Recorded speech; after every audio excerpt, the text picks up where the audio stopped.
Thank you for joining us on another beautiful night here in the mystical land of Hyrule. This is the Link to the Past Randomizer 2019 main tournament here on Speed Gaming, and we have another exciting matchup tonight.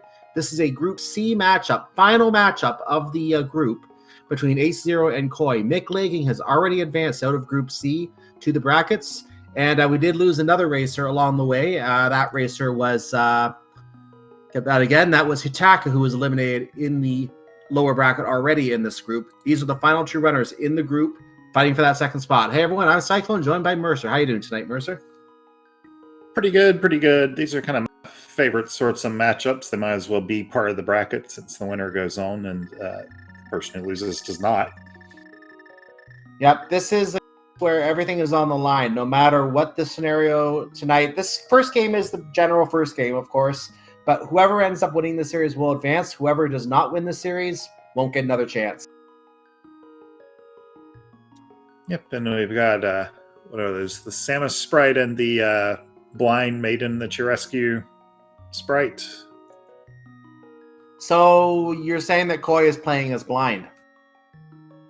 Well, it's a blind speedrun, that's all. Fair enough.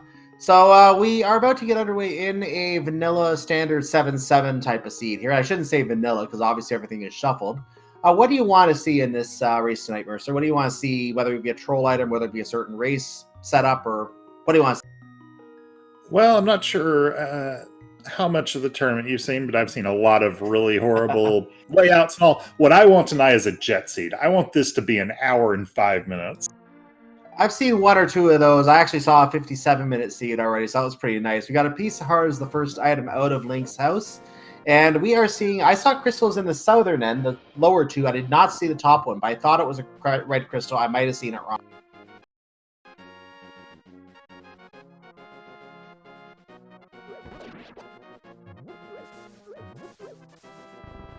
It looks like our tracker is confirming it was a red crystal, so we're going to go with that here. And that means 3 crystals in the light world, and one of them being a red crystal. It will be curious to see where that second red crystal ends up, and to find out Pyramid Fairy could be a play at this point. Yeah, no, it looks like the guards actually are dropping bombs for the prize pack, which could be useful. That could be very useful. So far, nothing else interesting here from our dead uncle or the chest underneath. The money can be useful for paying off King Zora later or some other expenditure, but right now it's not really important for progression. And there's our Kakariko bomb supplies in the back of Sanctuary. One thing they did find that could have some use is that red boomerang, and some argue that it's the less useful boomerang, but it has actually been found to be useful for a fake flipper setup recently. AceZer taking advantage of the opportunity to check the stun prize, which is just what I was about to start talking about, but he beat me to it. And like you said, guards are dropping bombs, so he has that confirmation now himself.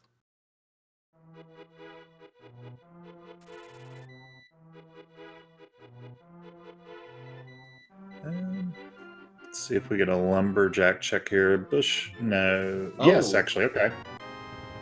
Well, we got enough money for King Zora already. And we're not going to need that $5 that's sitting on the lumberjack ledge. No, not at all. Very cash and bomb rich seed early. That's going to be nice for some of this first bit of routing.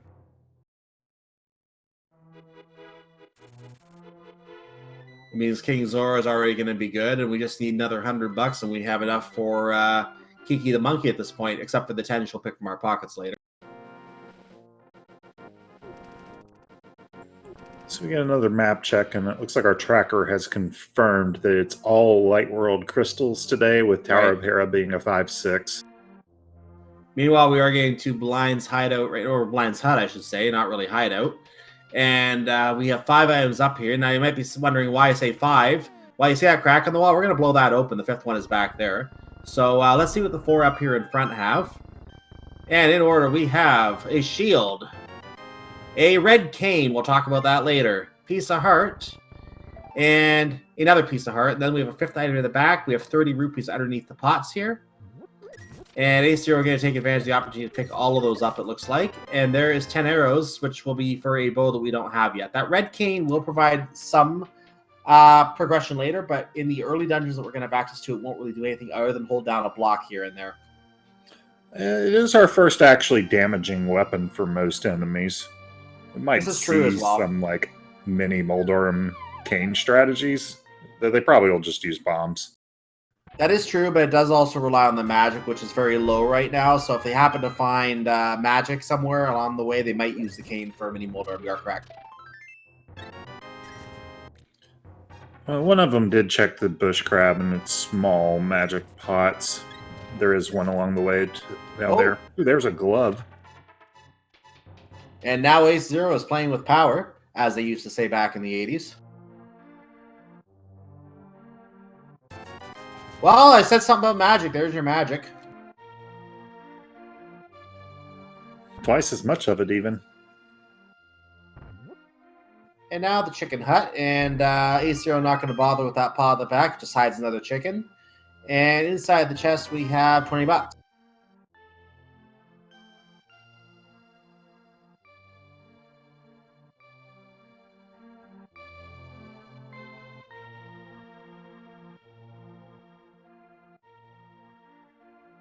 Koi gets his magic. Alright, to see you can stop giving money now. Yeah, I think we're good with money at this point. Well, we'll need a little bit more for digging game, but other than that, we're good.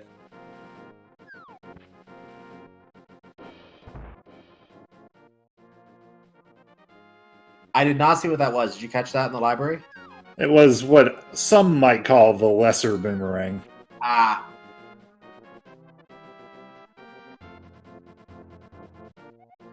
And AceZer not going to play the race game. Doesn't need that.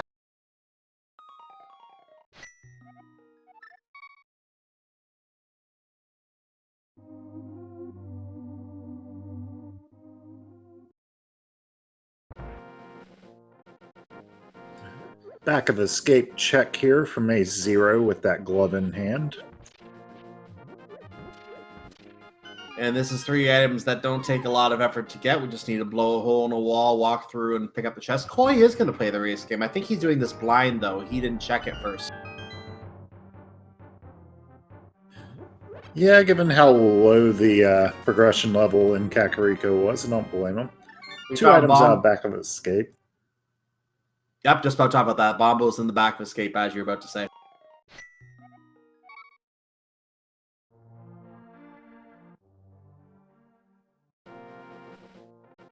Okay, this was a good question here, is whether it was going to be an Eastern play or a South play. AceZer is making the South play.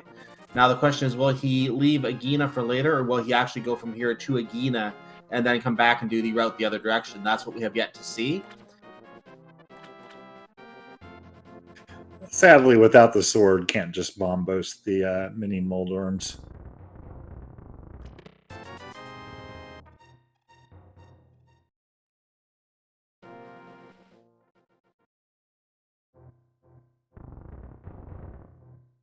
Chat, someone in chat are making a bold prediction that Agina's got nothing. We will find out eventually. Koi's going to do Dark Cross here, which AceZer did not do without a light source. We may or may not be able to see what this is. And the dam just has another 20 rupees, and AceZer says, nope, I have plenty. That's a nice use of the boomerang plus the Cane of Samaria to kill Kirad in the dark. We're seeing our first appearance of those crabs. They take 2 hearts of damage off you if you have green mail. So this is deterrent from Ice Rod Cave in the vanilla game. And in this, given the skill of these runners, it's not really a deterrent. It's more of a distraction. We do see cane strategies, but it looks like I'm going to switch to bombs now. I did not see what the item was in Dark Cross, which it may have just not been visible. That may be the case. Ooh, we have powder in the mini Moldorm. There's our Moon Pearl. So that's part of our Dark World puzzle. We have 2 parts of it now. The Power Glove for some of the rocks you can lift to get to portals, and the Moon Pearl for actually not being a bunny in the Dark World. We are still looking for a hammer to get to some parts of the Dark World, and a Titan's Mitt to unlock all of the Dark World at this point.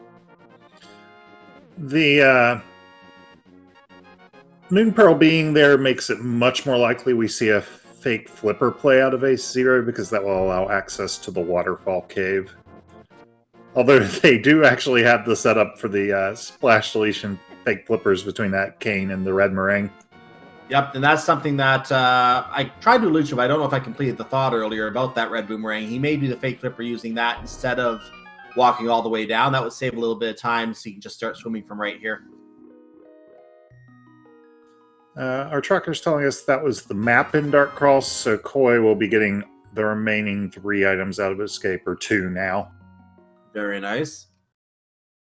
He's happy with his weaponry, so he's just going to go ahead and do it here. Oh, AceZer is going to go for the conventional fake flippers, it looks like. Or is he actually trying to... Nope.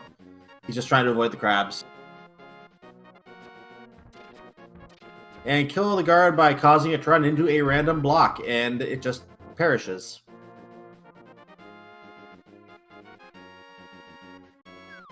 There was our Dark Cross key, by the way.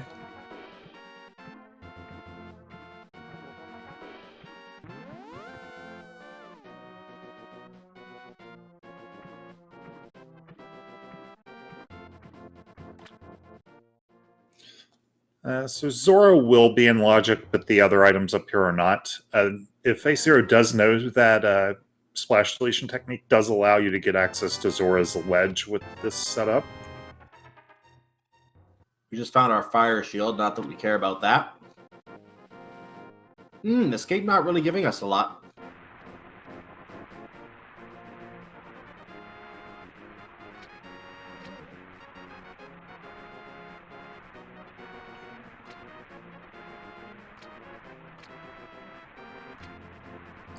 No, not much out of these flipper area checks yet either.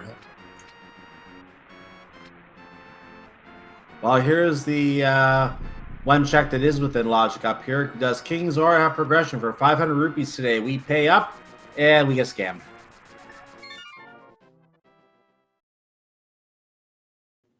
Yeah, that's just kind of sad. So it looks like Eastern area is probably the next play.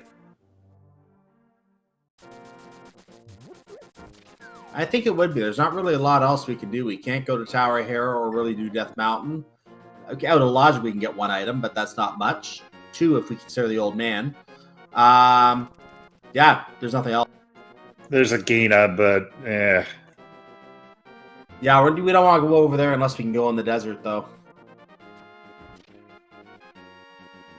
If you were going to route that in, that's something you would have routed in, I would say, with checking the dam. They didn't do that, so that's going to be orphaned until they decide to go and get it, and it could be a last location before, who knows, we could be getting our Aghanim recipe inside here for all we know, but there's our Titan's Mitt, and we are going to be needing that eventually. I mean, right now it's Dark World access through the Kakariko portal. Yep. And AceZer not continuing into Eastern Palace, which tells me he is going to probably take the Dark World route right now.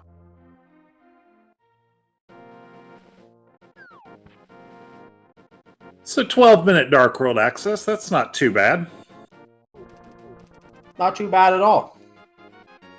Koi in the Ice Rod Cave, and that giveth 20 rupees.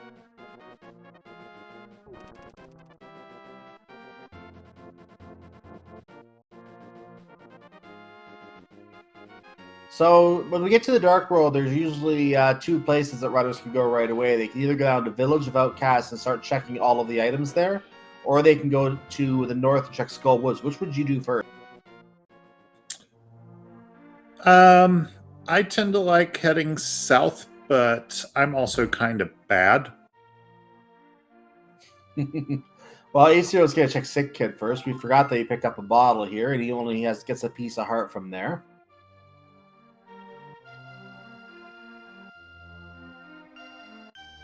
And there's our Windmill, which we can't do anything with yet. We'll visit that later, possibly. AceZer accidentally almost reads the sign.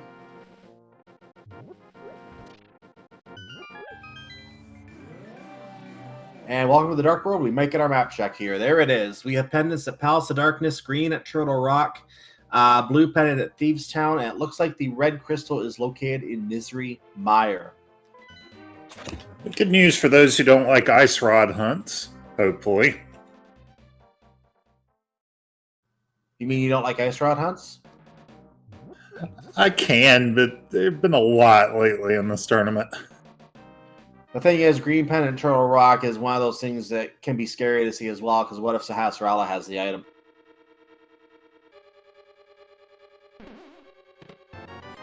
Yeah, the good news about that is you need so much just to get into Turtle Rock that it can only lock a few items. And then an hour later, you have all those items and you don't have other items, then it can really start to eat at your mind. AceZero failing the bomb jump falls in the pit. Gonna try it. Nope, gonna fall in the pit again.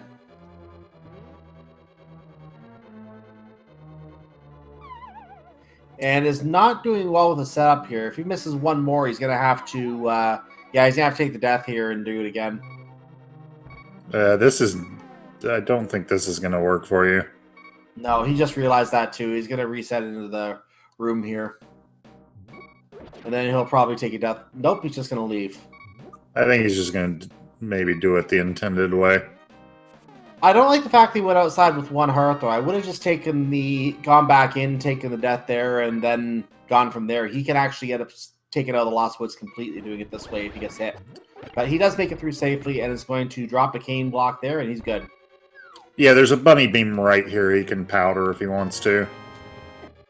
Or he can just take the intentional death to get out. Or just do that, yeah.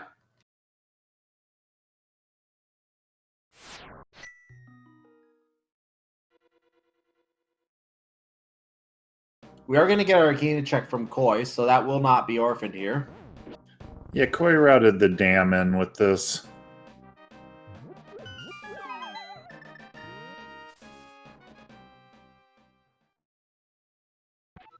He takes the bomb explosion, holding the bomb while it explodes. That's very... Oh, wow! Oh, no. That's something. That is going to be most unfortunate for AceZero if he forgets about Agina for a while. But there could be another bow right here. Nope, just a key. But there is another bow somewhere is what I'm trying to get at here. There are two in the game. They are progressive. So if he finds the other one, he would just be orphaning the silver arrows in that case.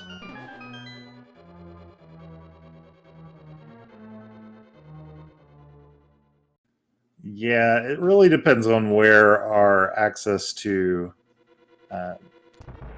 desert area is. And we do see a splash deletion set up from Koi.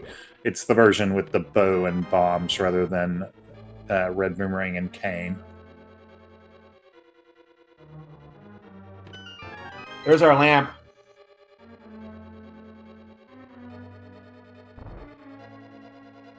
So that's a fairly early lamp in Skull Woods. That does open up all the dark rooms now, including those that you can also access just only with the lamp, as well as ones that have the fire rod. Well, Hobo's got our ether medallion, which is kind of interesting. May not be anything, maybe everything, depends on that Mire requirement. Well, he'll be happier if he sees Quake at this point fairly early, because that means that he can get into either of those dungeons. But at the same time, that could be unpleasant, because that could mean your progress as a Misery Mire. What are you going to go there? I mean, rather more, you'd almost rather you'd rather TRB Quake and just never see Quake. Yeah.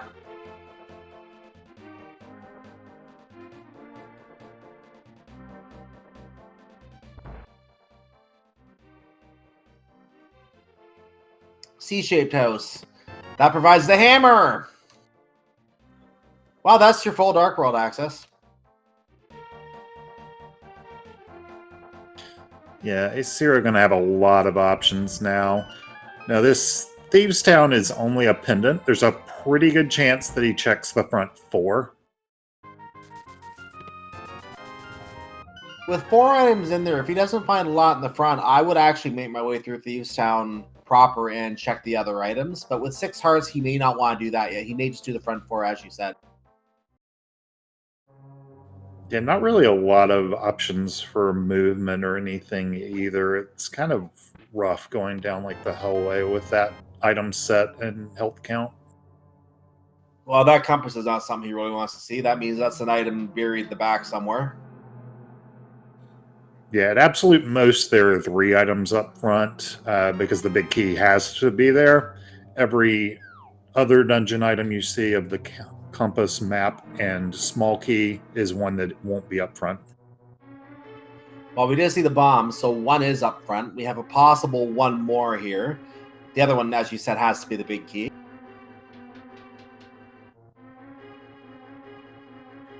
And this is probably going to be the eastern area for Koi. Going to get his Dark World access here. Pretty forced into making this play. He may do Eastern Palace as well. He doesn't have his lamp yet because that's in Skull Woods, but he most riders in this tournament are comfortable going through these dark rooms anyway, so it won't be that big of an issue. Yeah, it's kind of annoying doing them without sword, but the eastern ones are pretty forgiving.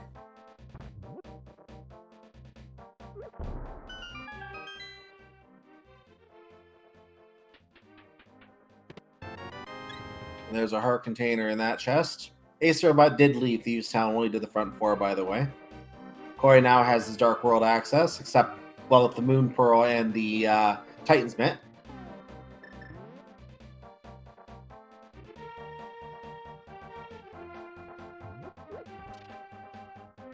We're getting early hammer pegs. Yeah, might do the full Smith's Chain, because also can do Magic Bat. He's also pounding those chickens to death.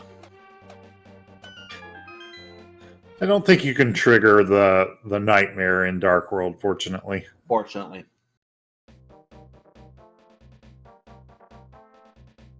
Well, fortunately for him, I would find that hilarious. Oh, I would too.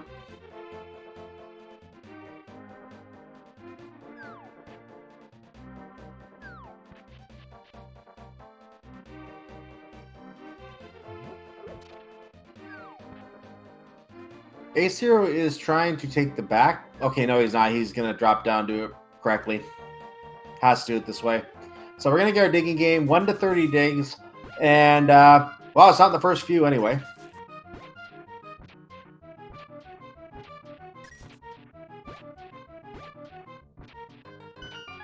$13. Unlucky 13 for unlucky money.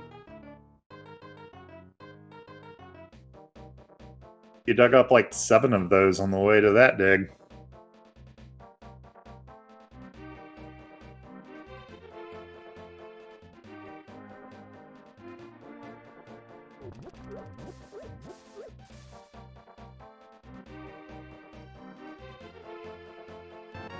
Oh, Stumpy has been reflecting on his past here, it looks like. He gives the mirror to our hero, AceZero, and AceZero can now check K45 while he's down here.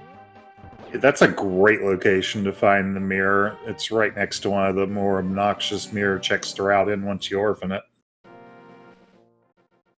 And for someone who might be putting off such checks, that entire route, they could be waiting for a mirror to do that so they don't orphan things like K45. The fact that it's on the route means this is something that a runner could put off. We'll see if that affects Koi's decision to do that area later.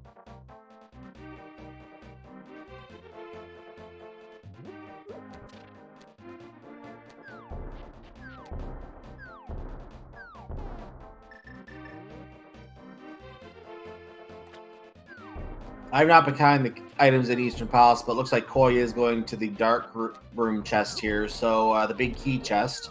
Meanwhile, AceZero is coming up on what I like to call the Cave of Disappointment, because usually we find a lot of disappointing items in here, at least in V31, such as that piece of heart. Let's see what else we find in this cave today.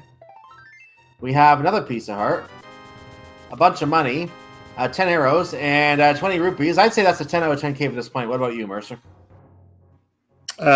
Negative I.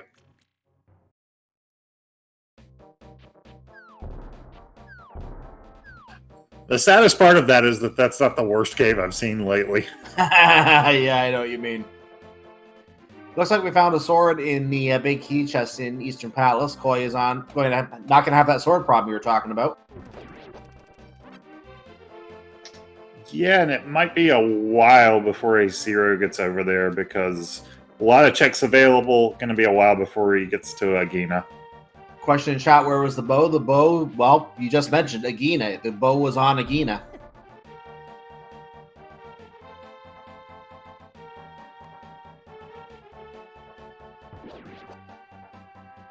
It's probably fine for AceZero as long as he doesn't start dipping into Eastern. AceZero does not want the pyramid ledge. He's going to hop back down and route and escape with this. Very nice. Yeah, I like this piece of routing.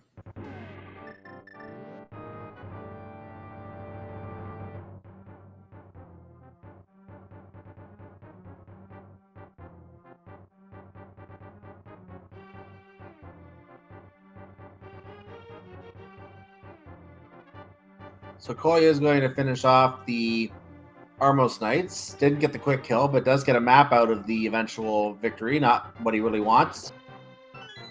And that is the first crystal for any of our runners in this seed. So crystal number 1 has been acquired by Koi.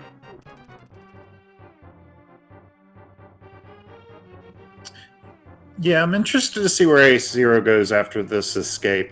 Has full white Death Mountain access with Mirror and Hammer, and that seems like a very likely play. It is very possible, especially with the lamp. It is all in logic, so the seed could be telling our runners to go there.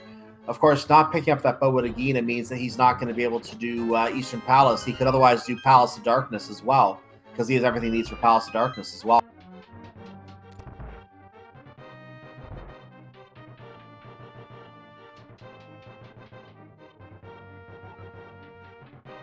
The one thing that I think would really help AceZero right now is if that other bow ends up being on Death Mountain in a place like Paradox Cave.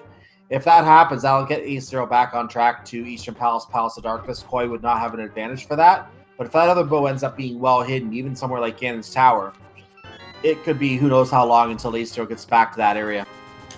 It doesn't even need to be the other bow. Like, the flute sends him there pretty quick, because it can do Checkerboard Cave, Mire Shed, all of that. Like, I think if he finds the flute, he'll get that bow pretty quick. That would work too. That's very valid.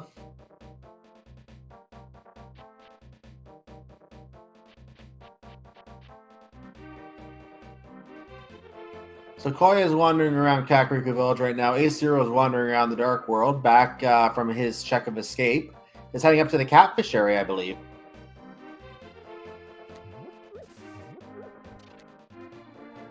This is Koya's first trip to the Dark World. He's getting his map check in. There's everything that we have on our tracker already. Yeah, AceZero on full swordless strats, but that hammer does tempered sword damage, so will work for most purposes.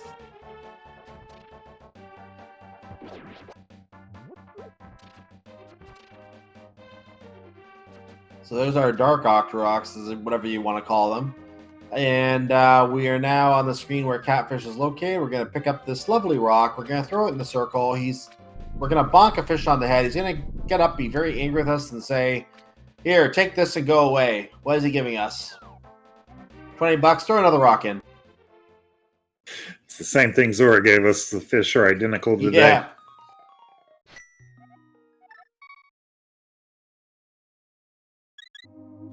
We'll see if Koi goes any further in than AceZero did for Thieves Town. I would expect the same play on average, but you never know. This does look like a Death Mountain play from AceZero, probably.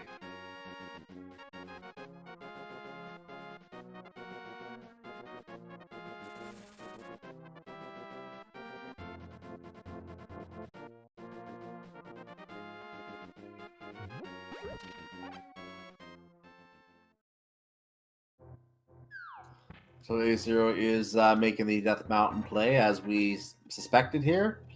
Again, not really much else for him to do here. Koi is checking the front for Thieves Town, and he is going to Death Warp. He's not going to finish this during this trip either. It is a pendant, so again, we can't blame him, but there could still be items in the back. Yeah, he at least has a sword, which helps with going through there, but it's just not that pleasant for what is probably no reward. AceZero gets the fourth piece of heart, gets up to 8 hearts with that piece of heart from the uncle. Running for the old man, not the uncle. He's probably somebody's uncle. Maybe. Maybe he's a sick kid's uncle.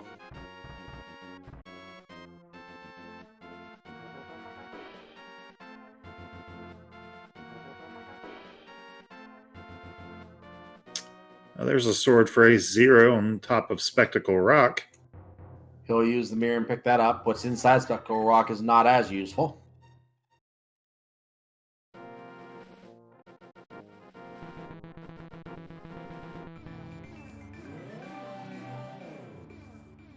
Spamming that mirror noise.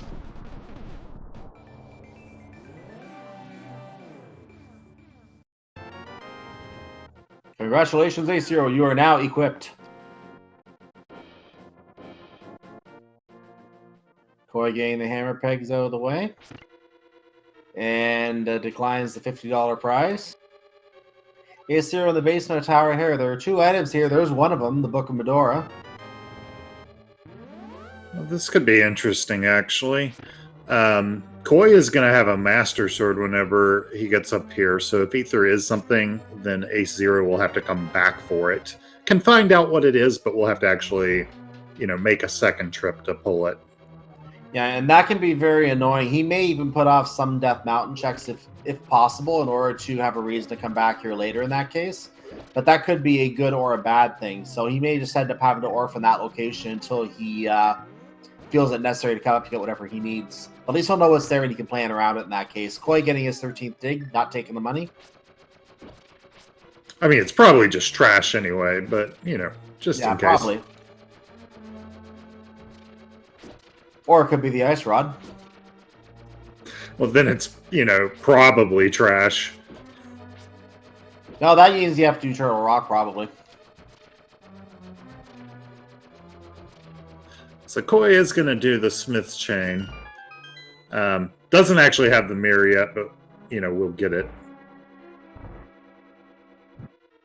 And light lanterns, get your big key, and move on.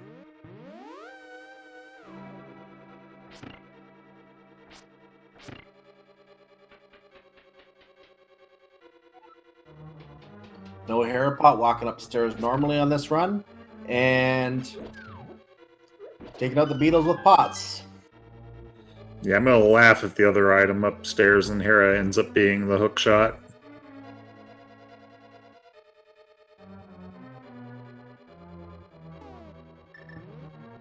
We're getting the frog, and it looks like he might have gotten a little bit of a tour from Koi. He's heading north past the original captivity spot now. And Jeremiah is dutifully following, knowing he's going to get home soon. That was a single arrow. I mean, it looks a little bit like the hook shot. It does, but not the same function, unfortunately. So the dwarf is now home, and he's going to get back to work pounding that yellow thing on the table, whatever that is. We're going to find out what that is in a moment, as Koi is about to pick up the item. Oh, they're making bombs. That's a safe thing.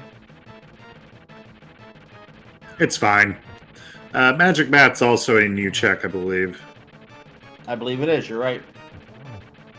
Story about the Magic Bat. In the vanilla game, he curses you by trying to take away your magic. What he ends up doing instead is doubling your magic. It's the half magic.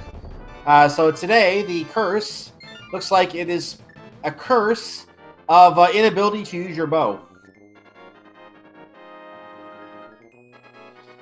In the Magic Bat's defense, he's clearly, intentionally failing to curse you in a way that would hurt you. Yeah, he needs to work on his curses.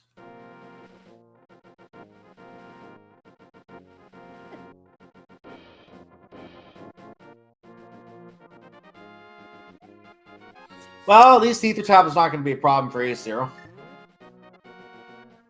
Yeah, more money is not what we're looking for right now. Not unless you're building up a university fund, but that's a very small amount, so not worth it. That book is desert access, but without boots, it's kind of obnoxious. Will probably be a while. And AceZer Dead Rocks himself sees what the item is, and I don't think that was anything we want to pick up. I actually could not make it out. Looked like it had a number on it, so I'm thinking it was arrows or something like that. Anyway, we are getting the long, long walk of shame. We have to spend all this time walking around this spiral and... oh, sorry.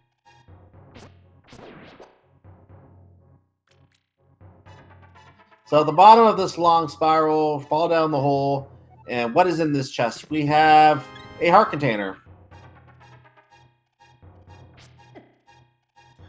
We're doing the somewhat lesser seen version of this chest warp where you don't have the boots, but you just leave the chest behind because you can.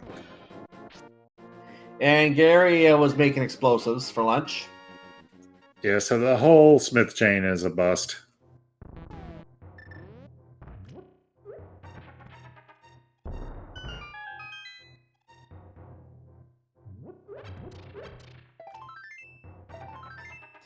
And Paradise Cave not proving useful so far. Now, I kind of made a reference call to Bo being here earlier. We'll see if that actually comes true and whether I must burn later.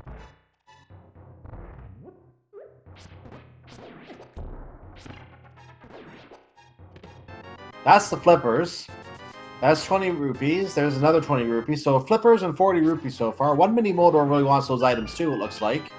There's some bombs, and there's 10 arrows. So flippers were the only real item of importance up here, and that will give some access to Swamp Palace. Not full access, so we don't have the hook shot yet, but some access to it. It'll also give access to Ice Palace. Yeah, with that Bombos medallion, can go into Ice Palace. May not be logically clearable without the hook shot, but the runners will definitely be able to clear it. Indeed. But then the runners probably don't want to clear it. But they're going to have to at some point. Yeah. Also, they probably would have rather found the hookshot before the flippers, because the last thing you want is the possibility of hookshot being somewhere vanilla or French vanilla. 100%.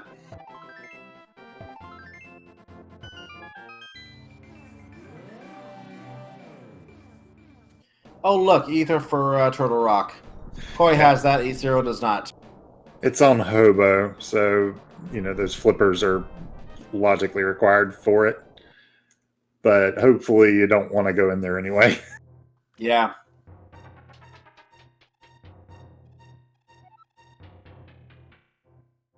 Welcome to Super Bunny Cave, a cave you can do as a bunny. We've seen a demonstration of this already in this tournament as well, where you can get these two chests in bunny form, and one of them is green goo. It's kind of a hilarious name given how rarely that's actually useful.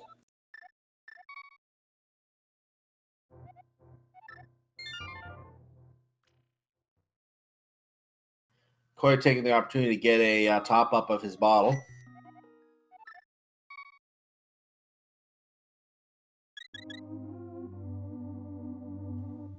So let's see where AceZer goes next. Koi, meanwhile, while we wait to see what AceZer does, Koi is on his way to Catfish, so he'll get his 20 bucks after bonking a fish with a rock or a bush or something.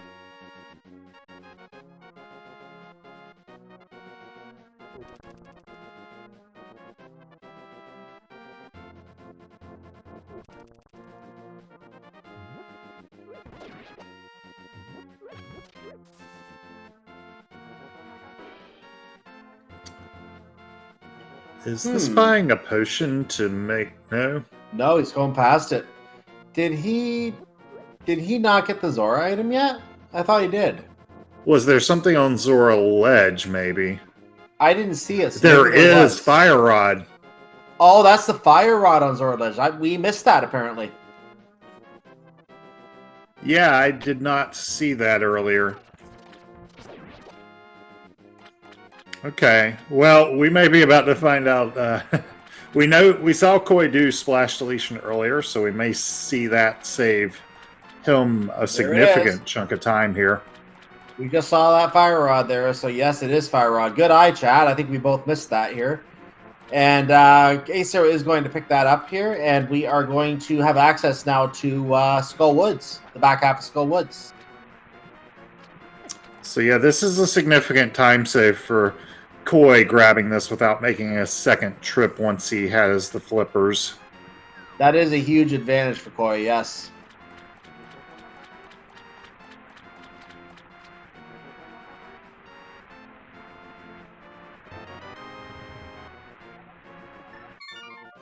So to kind of explain that one a little bit, the way splash deletion works in essence, there's a more technical explanation that somebody who understood all the in and outs of the game could probably give, but you are overloading slots in the game such that the splash animation doesn't play, which with the arrows and the bombs on screen. And it sets up the fake flipper because the splash doesn't play, so you never end up drowning and you end up swimming. And the reason that works for Zora Ledge, there are a bunch of different item combinations that can pull it off once, but there are a couple that can allow you to do the Zora Ledge because they actually last long enough that you can get 2 fake flippers out of them. And I probably should have known Koi knew how to do that, because now that I think about it, I learned about this from Koi's tutorial video.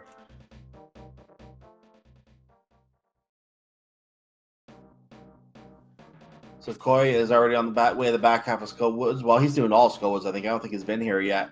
And AceZer is on his way to the back half, having been here already.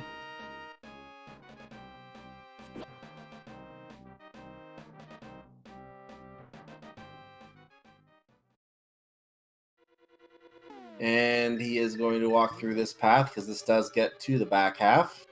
Koi getting his small key from the chest and mirrors to the beginning. And it looks like he's going to go to the back half himself now.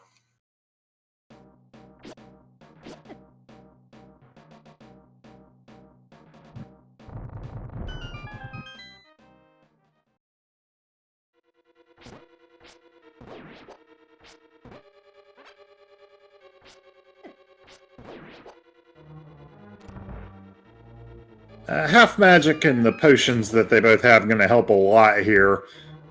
Fighter Sword Mothula is kind of a mean fight.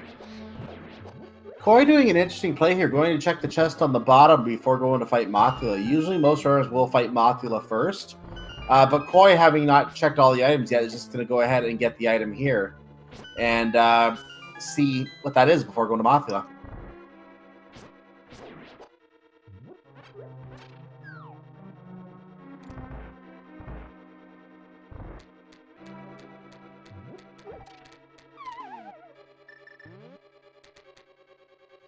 And AceZer is now in the Mothula fight we just spoke of, and we're basically wiping out a big bug here, and he's using hammer strats, not fire rod, but the hammer. And the hitbox is a little wonky on this fight. If he can get the hits in, that is stronger damage than the sword would give him right now. Yeah, he's definitely had some of these hits get eaten by spikes. Oh no! And it takes the death. No fairy, I don't think so. That's a death. So Koi going to take his shot at the bug fight. Yeah, it looks like this is going to be the fire rod fight. That was very nicely done by Koi. That was the ice rod.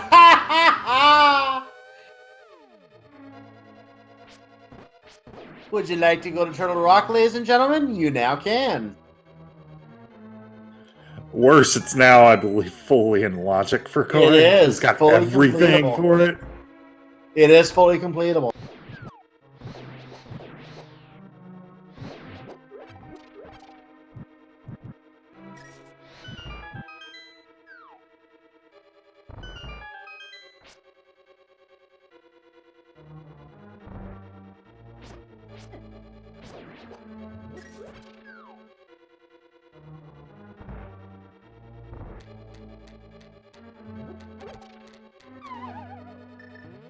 AceZer going to fall in, and he's going to go for round 2.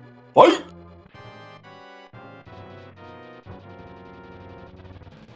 He's still sticking with the tried and true hammer strats here, it looks like. Yeah, it's a faster fight if you can get the hits in cleanly. The fire rod is just a little safer. Especially these up-down hits are hard. Yeah, this is tough to do with the hammer. I personally would think the fire rod would be a safer strategy here, but AceZer does pull it off. He is going to get the rod of ice, and he's going to say, "I hate you, Seed." Well, he hasn't seen Ether yet, so he's like, let that Ether be in GT right now.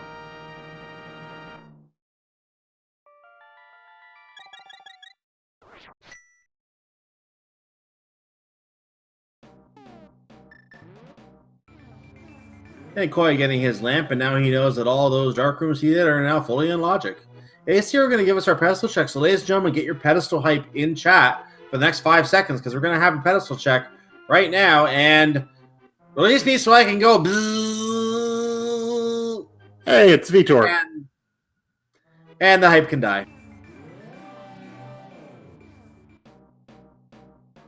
That was your pedestal hype.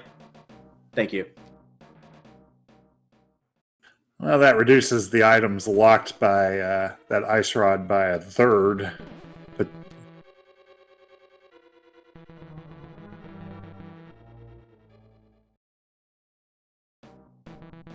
now, while the logic of we may not have to complete the boss in these dungeons, even if we go looking for items, assuming that there's a map or a compass on the boss, that could be true in all cases, including on Trinex. But we have to remember that there is an item locked by Turtle Rock at Sahasralis. So that may still be worth clearing that in the event that you plan to go to Palace of Darkness after, or even Eastern Palace in the case of AceZer, after doing Turtle Rock, in which case you can get that at the same time. yeah, I hope for AceZer's sake that he decides to hit up Desert before like going into Pod without a bow. You know what would be really horrible for AceZer at this point? Oh, this is good, actually. This chain is gonna send him over near Desert, so should get the bow heading up. Well, what I was saying, nonetheless, if he were to not get to Agena to get the bow, the worst thing that could happen for AceZer now is if that other bow is in Turtle Rock.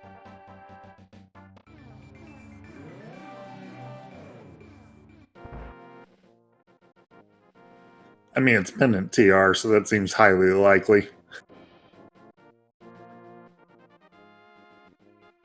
Yep. And AceZer gets his hammer-pounded bombs, the safest kind. And goes back in. It looks like we will be seeing Pod here out of Koi. Well, this is an interesting play. He didn't finish Tower of Hera, which he does have full access to. He can't do Desert Palace yet because he hasn't found that book that AceZer obviously found.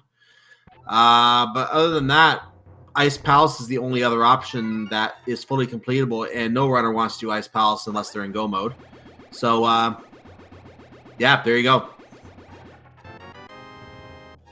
Yeah, I mean, it's a lot of items in Pod, but it's a lot of items in, Light Death Mountain plus Super Bunny Cave.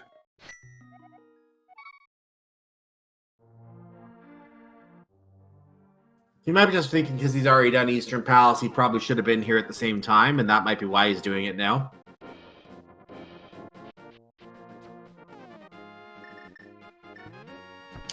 AceZer are going to be able to route in the Bombos tablet with this as well.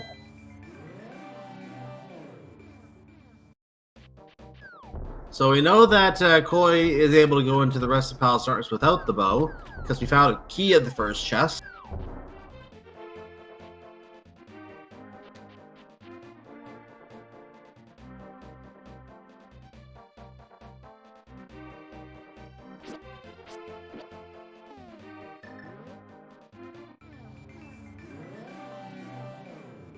Keys are plentiful already.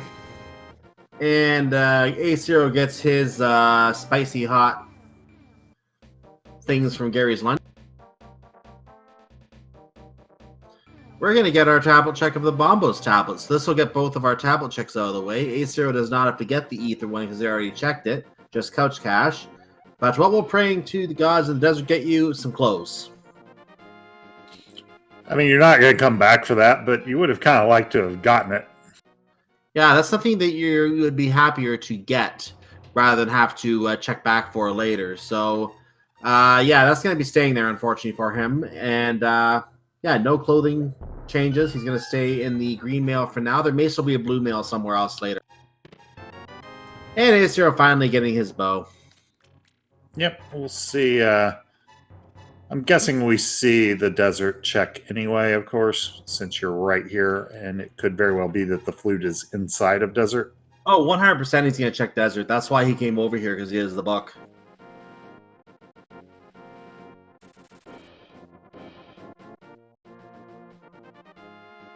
Piece of heart on the desert ledge.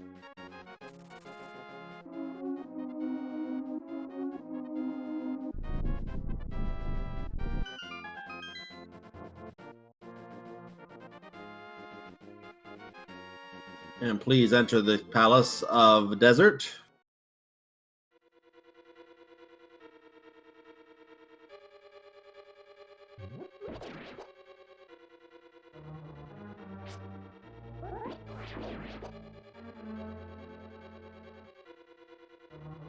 And what will our one chest in Desert Palace, not locked by the boots, give us? 10 arrows. That means that we know that Desert Palace is boots locked because either the small key or the big key is on the torch. Yeah, I started to walk over towards it and then realized it doesn't really matter which, you need the boots. Yeah.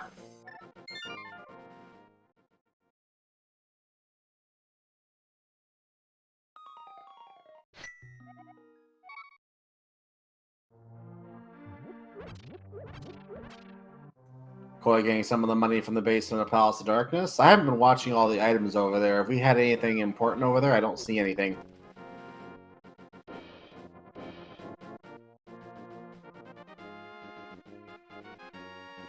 Yeah, so AceZer are going to have the option to do the pair of dungeons together. We have $5 in the Dark Maze. We have another chest at the bottom side of the Dark Maze. AceZer, as you mentioned, heading over in this direction right now.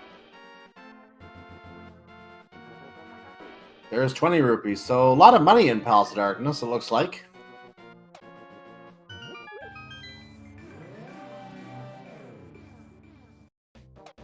And a burrito.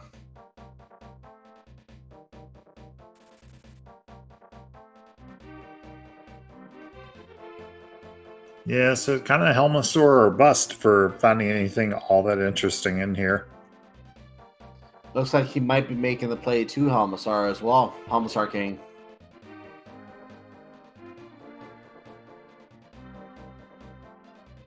Now, he does not know the pedestal is not required, so this is just for the item in this case. He will probably check the pedestal later if and when he gets the book.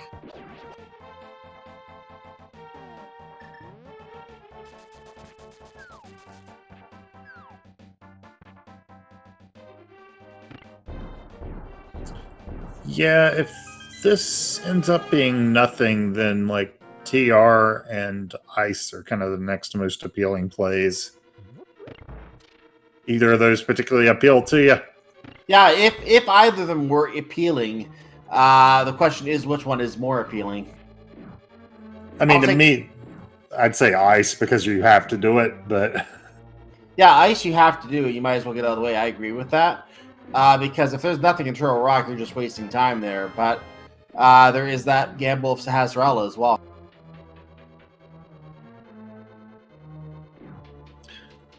Now for AceZer, once he gets out of these, until he gets up to Hobo, cannot go into TR.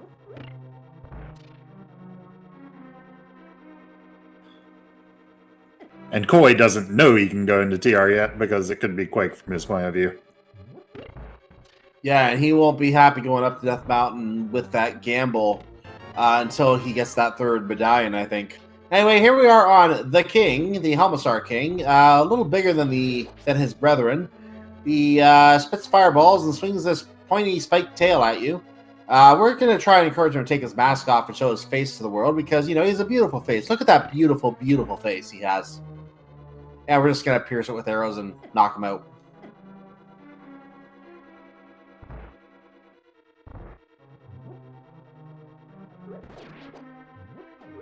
Oh, that's worth it.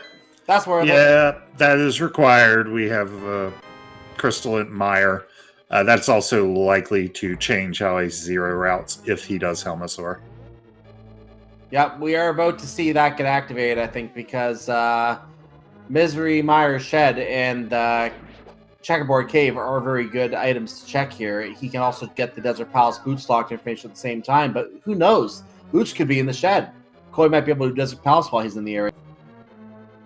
Yeah, or boots or Hookshot would probably let us do Mire unless it's Quake.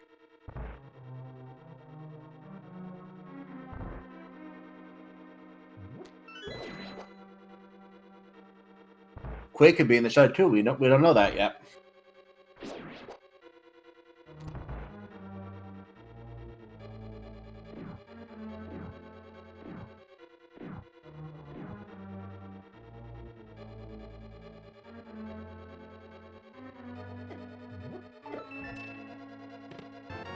So Koi is now looking or playing some music. AceZer getting his Master Sword from the big key chest in Eastern Palace. That was Koi's first sword.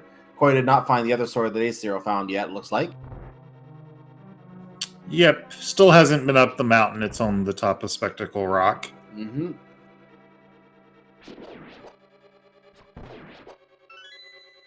Sword making this slightly easier, the better sword.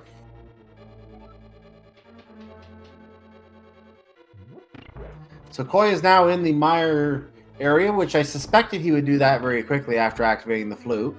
So let's see if we can find what the medallion for entry is today. I didn't catch it, did you?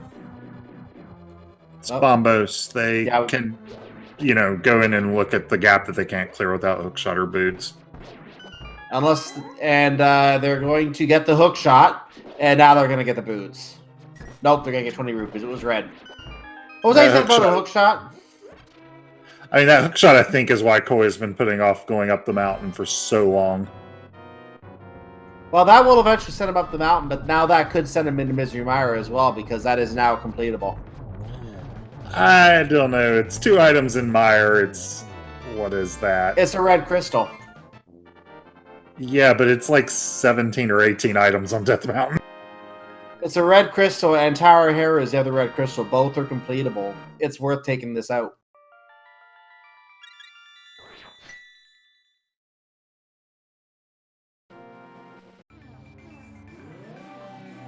Looks like he's going to do desert first, though. No, he's going to check the desert ledge. Yeah, didn't see that already, it looks like.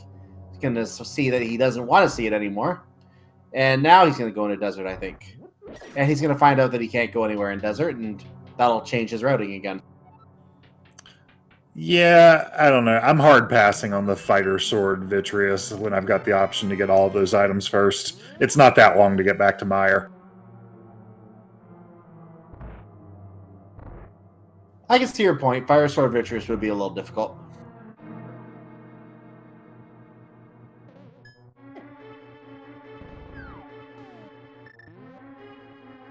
Koi gets his 10 arrows and leaves.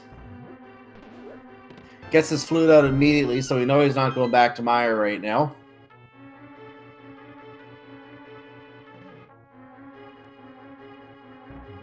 And Koi finally making the trip up Death Mountain with that beautiful hook shot in his hand. Well, at least right now it's in his pocket. It will be in his hands eventually.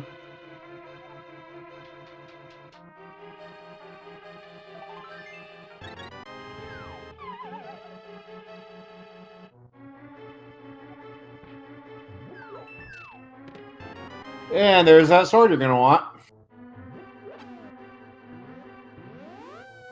Yeah, so the big things Koi can do up here that AceZer couldn't are Hookshot Cave and TR.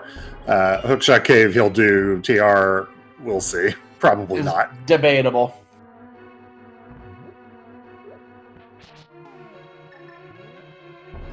He almost got stuck talking to the pink blob there. That would have taken a lot of time if he did that. But he does get his sword and is going to now enter Tower of Hera. Yeah, I think it's something like 12 or 13 text boxes on that guy. The one time I talked to him, and I did it intentionally, I think he was giving me a recipe for something. I'm like, really? You're a cook?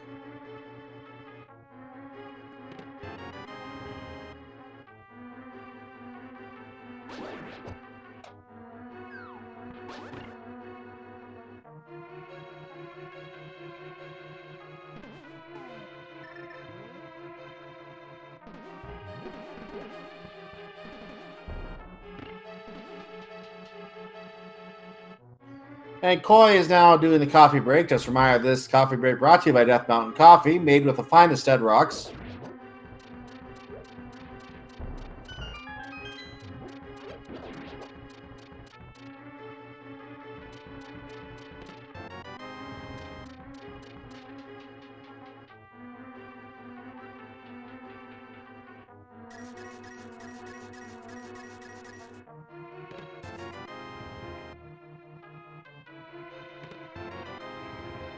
And Coy has finished his coffee break. He's going to get his key, or big key rather, and he'll be on his way upstairs.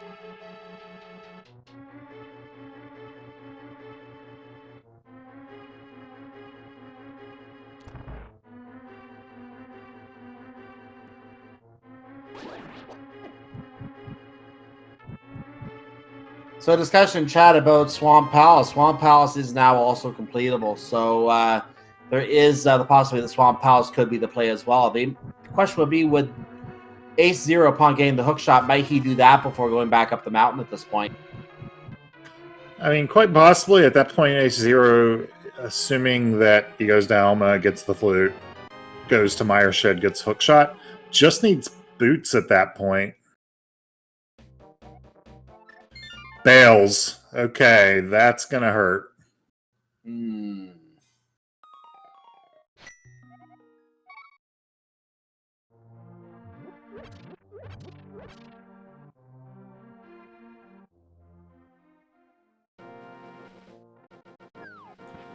I don't blame him.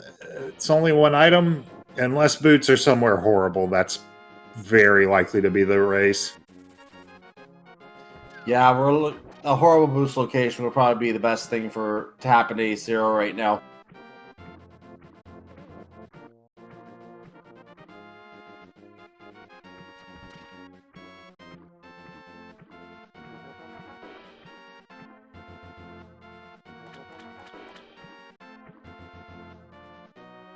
Coy gets his map, which really has no purpose because he's already done here. AceZer finally going to get his Ether Medallion, and now he's going to think the game hates him.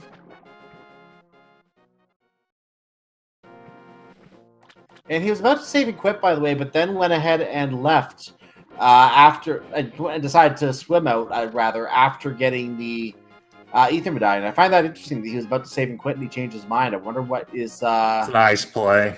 Ice Palace play. That makes sense.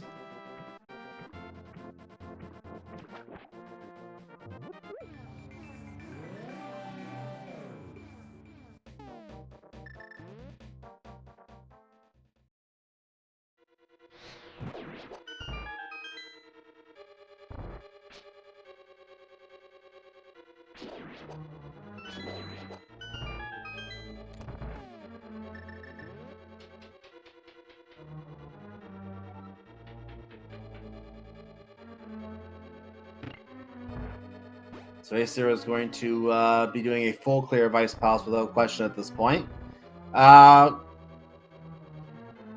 Boots could be in here. That is possible, but it could still be in Turtle Rock or Swamp Palace as well. Truthfully, he probably needs boots to not be in a crystal dungeon because Coy will go there. Yeah, 100%.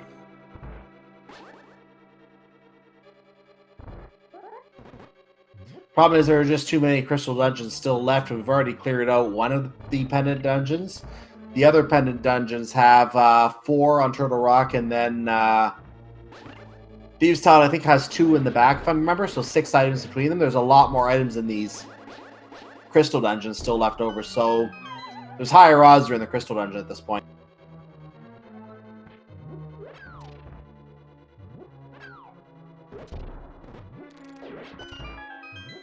I can't get the rhythm for that room. I don't blame you. I can't either. I just do it the slow way. Now we'll see. I'm set up for the bomb jump here.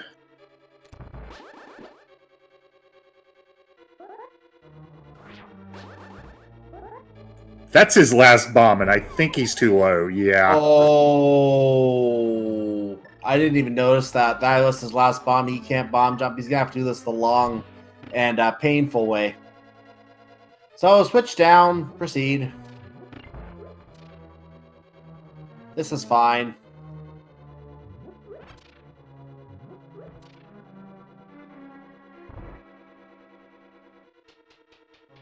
At least he's doing a full clear, so at least he'll have come upon a switch to hit anyway at some point. So, what just happened there? That Pengator just did a weird jump there.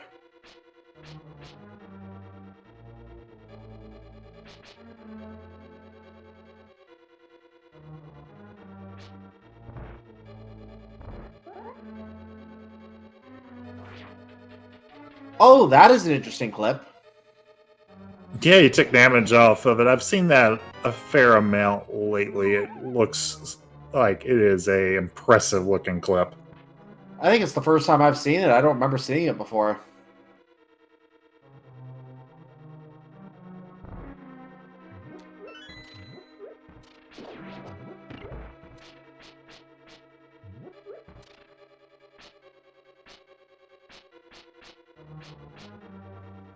And it's taken AceZer some time to get in the door here, but after a push from a fire bar, he gets in. He's going to proceed through another very annoying room. This is one that, well, he took a fall. I mean, Ice Palace with no boots and no hookshot is not a whole lot of fun. This is not fun at all. Ice Tea Room, which is the first thing you wrote in doing it the vanilla way. And we have a big key located in Ice Tea Room.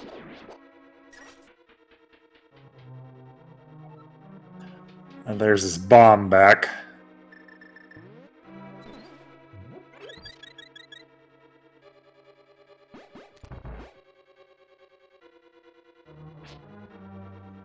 And now we're in one of the crossroads rooms here. So AceZer is going to go to the left, it looks like. And fall down. And is this going to be a play for the big chest? He can open it. Nope.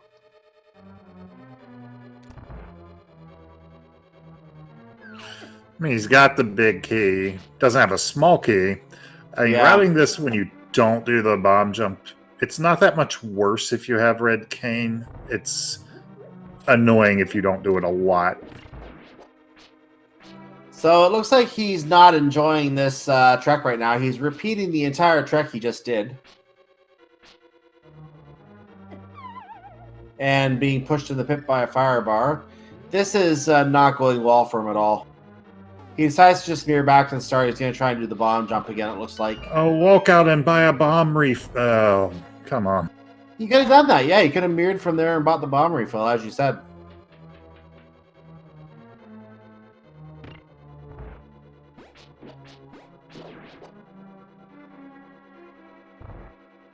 For those asking in chat, the flute is located on Helmstar King and Palace of Darkness, and AceZer did not go to Helmstar King to fight him. Much to our surprise, Koi did do that, and that's where the flute ended up being. Koi is not in go mode to answer chat. Desert Palace is boots locked, and so Koi needs boots.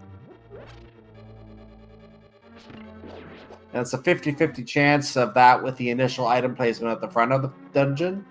But if you find the small key there, then you have the possibility it's on the right side as well. Or, so yeah, you have to go for a hunt for the item in that case for the big key to finish the dungeon.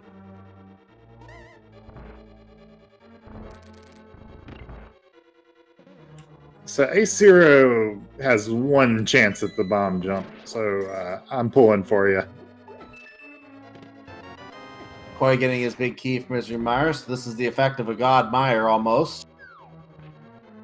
And he's just going to go to the back. I think he might be a pixel low.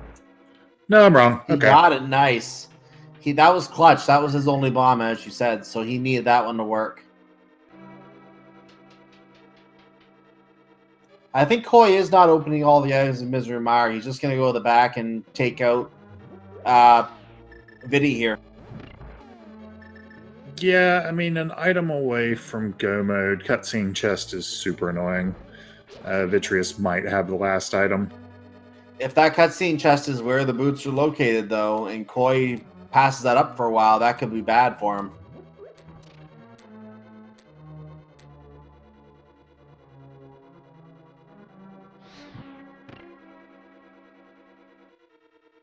that staircase clip again. And Koi is on his way to Vinny now, but first gets turned into blind. Why not? That would be the bunny sprite for the maiden, I suppose. Yep, it is. Grabs a refill, probably with good reason. Master Sword a lot better than the option that he had before, though. And bug fight with Master Sword. Not fun. Gets the health and magic refill from the blue potion. Yeah, no invulnerability item to cheese this. This is a bad boss to die to, but it looks... He's already down to 2 hearts. This is not a good scenario, but he has 1 eyeball left. He gets it out. Just going to use the arrows now, and that should take care of it. Done. AceZer, meanwhile, fighting our Krakow friend, Goldstare. Eyeballs get away from the corner, and he's almost out of magic. Now he's out of magic. He has to use the sword now. 2 eyeballs explode. 3rd eyeball is in the process of exploding. That is another boss kill. Koi gets his crystal from Misery Mire. AceZer getting a key from Goldstare and getting his crystal from Ice Palace. And Koi going back for the items. Yeah, that makes sense.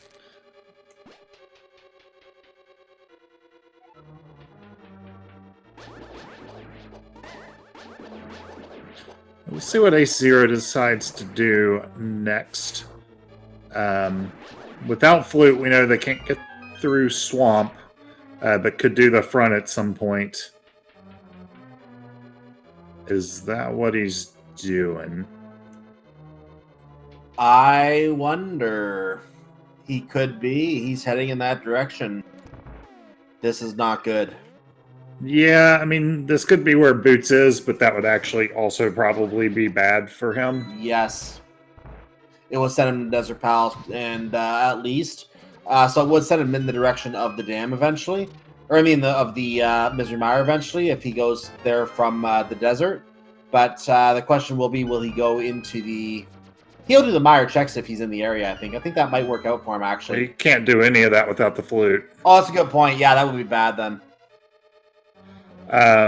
The reason the Boots being here would be bad would just be because it means it would be on Koi's path.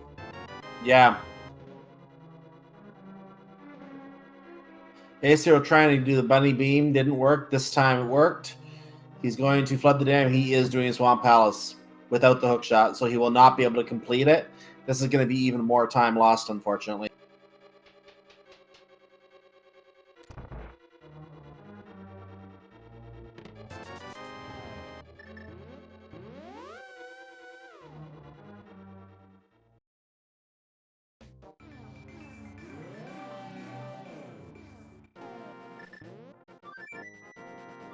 Koi pulls out his trusty flute and flies away and is heading over to his house. He is, I think, also on the way to the swamp, but he will be able to complete it.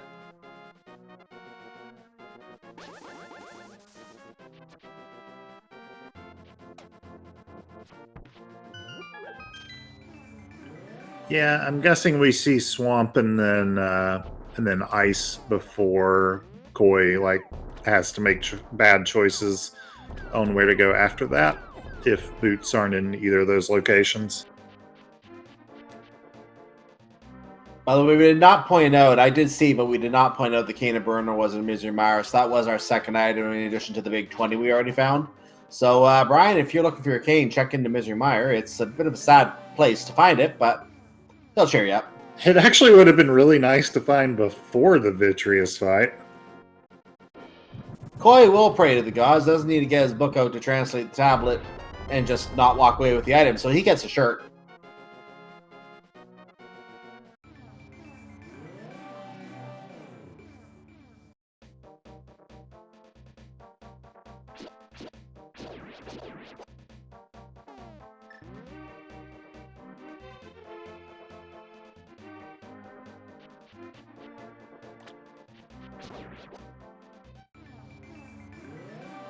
And Koi returns to the dam and is going to flood it now.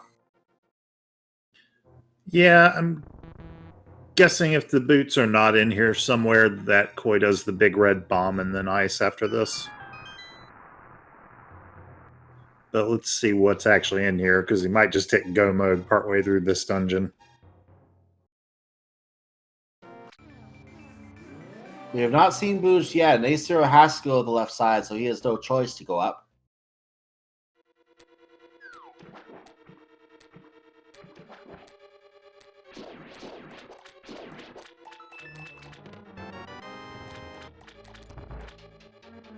Now, the interesting thing here will be if Koi were to skip left side. I don't see him doing that this late in the race, but if he were to skip left side and the boots are over there, that would be an advantage back to AceZer, but that would be something that I would be surprised if Koi does an hour and 15 minutes into this race. Yeah, I'd be a little... It depends on how many items are over there, like maybe if it's just one. I definitely expect him to head to the back first. If, 100%. He will definitely head to the back first, because the logic of going to the back first in this scenario, you're only looking for one item. If it's on Argus, you're wasting your time on the left anyway, and you have to kill Argus anyway. So just go kill Argus.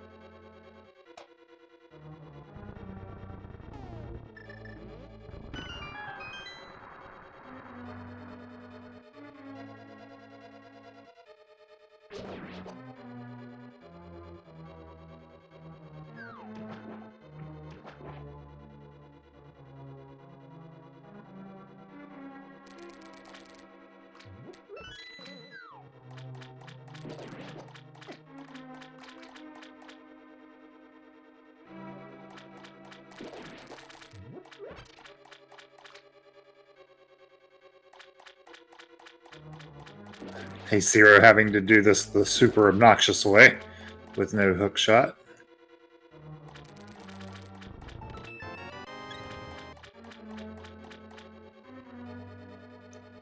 Nothing doing there.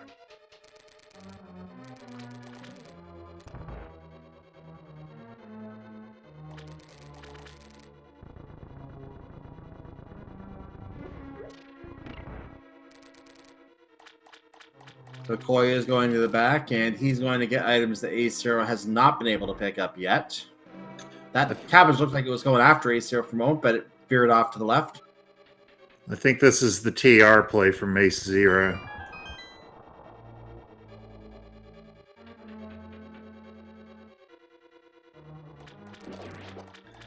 It's the long way around, of course, but...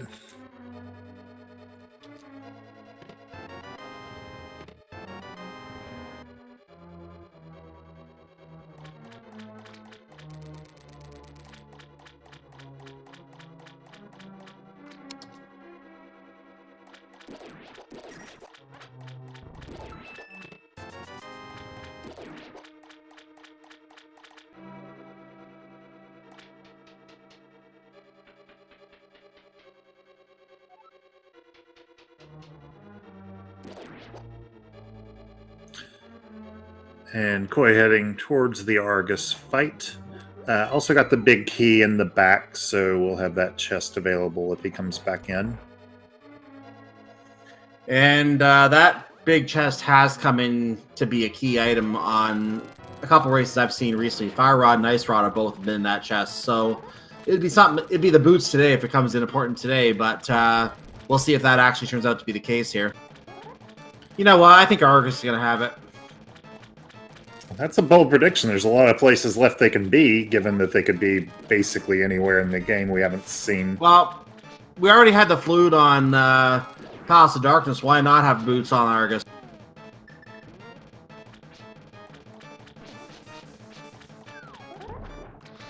If this is the compass, there's 3 items left in Swamp, and there's basically no chance Koi doesn't come back in.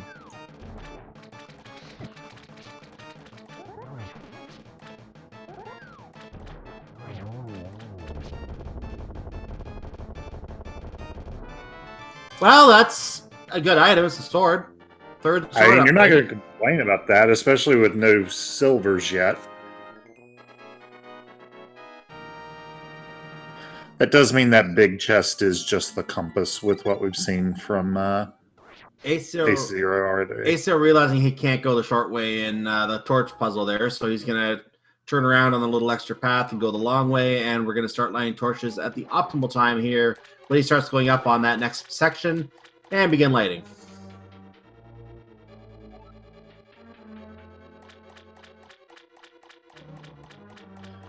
Yeah, nobody really likes doing it that way. No, it's a lot slower, and you want to be fast. And AceZer trying to be careful, even though he has lots of health, he's trying to be careful here. That's 2 keys.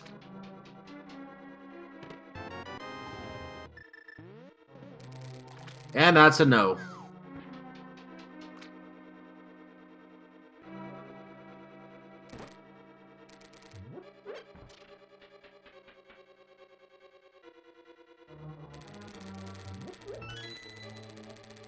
So AceZer is going to be heading over to visit our good friend Chompy the Chain Chomp. And we are going to clear this pokey guy along the way and get his key, and that'll take us through the door. What is Chompy Garden today? This room is high on the list of most randomly lethal rooms in the game. Oh, definitely. This is a... did he not know he could push the block from the other side? May have just been trying to dodge. He's on green now. I think he's dead to a hit, right? No, 2 hits. Wow. Okay. That was a big key, so lava chest we're probably going to need to open here. We can't just skip it today.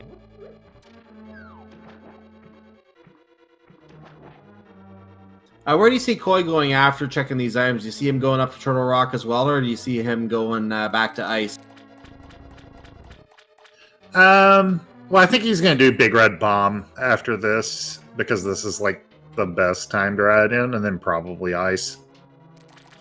Either way, you're so close to Ice Palace right now, he could just go straight over as well. We'll see what he decides to do.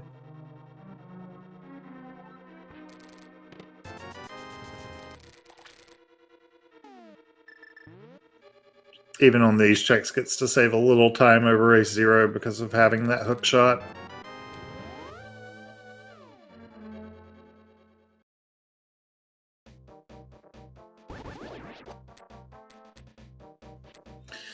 Just a key for key in the lava chest.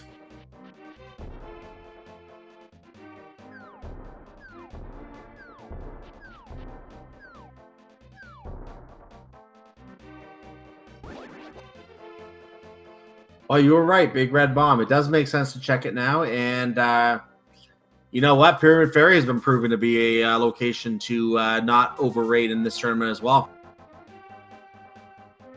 It almost seems like there's a bigger emphasis on Pyramid Ferry in this version. I'd want to see an enormous sample size before saying that for sure. Well, from what I've seen, anyway.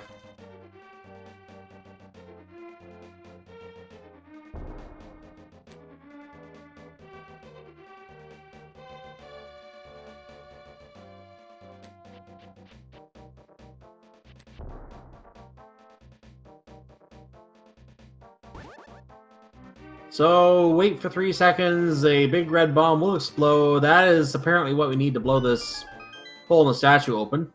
And what are the 2 chests in Pyramid Fair going to give us today? We have a cape and 20 rupees. Red items, no boots. But did we check Bumper Cave? I don't remember a check, but it may have been checked.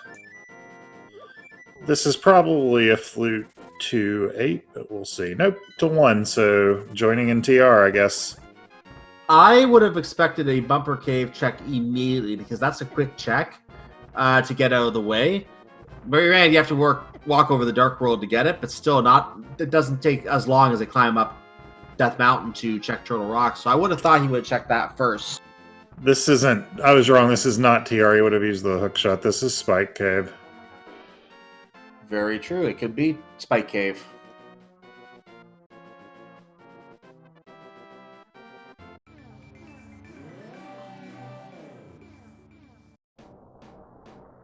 Spike Cave would be a nasty location, but it's possible. I mean, that Cane of Burno was flute locked as well. as was the Cape, because Meyer was one of our 5/6. So it does make logical sense in some ways. He does get the invincibility off in time now to lift the block, open the chest. And what do we have? We have a bottle. I mean, that means Spike Cave is every bit equal to Pedestal.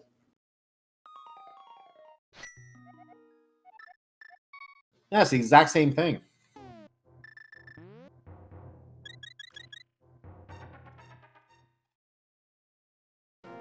You note in chat that is a B item, just not the right B item. All right, now it's going to be ice. Oh, and there they are, last chest of Laser Bridge. Oh my. If Koi does not come up here for a while, this could give AceZer a chance. It's so dense that you have to think he'll get to it before Ace is going to make it back over to Pod, but we'll see. Koi does have very little left to do before... Like, this is his last crystal, not counting Desert Palace. So this is his last crystal. Then he has to go up to Turtle Rock. He doesn't have a lot of other options. That or the back of Thieves Town. And then any overworld checks, and he has to do Turtle Rock. So it won't take long. I would say maybe about 10 minutes or so at this point for Koi to get up to Turtle Rock within clearing this. That does not give a lot of time for AceZer to catch up. He has to do Misery Mire, as well as Desert Palace. Now, the boosts will lead him over, as the speedrun, by the way, can officially begin, as you see AceZer rushing around with those. The boots will eventually lead him over to the Misery Mire area and Desert Palace. That will get him to check the Mire's shed. That will get him his hook shot, and he will be in a very good mood at that point. I mean, he's got to do the flute before he can go into Mire area, though. So he needs to get into Pod. Yeah, that is true. He can't get to Mire itself, but he will probably do Desert Palace, which would be bad. I mean, he's probably also going to do King's Tomb, Bonk Rocks. Not hugely long checks, but they're checks that Koi will never make. Every second he spends doing those is a second lost. Yeah. I'm starting to think it might be a lost cause at this point, but we will see how this works out. It depends how Koi decides to route the rest of this and how long he puts off Turtle Rock. That will be the main determining factor here, I think. Perhaps from AceZer's point of view, it makes very little sense to go and get that item off of Helmasaur before just about anything else.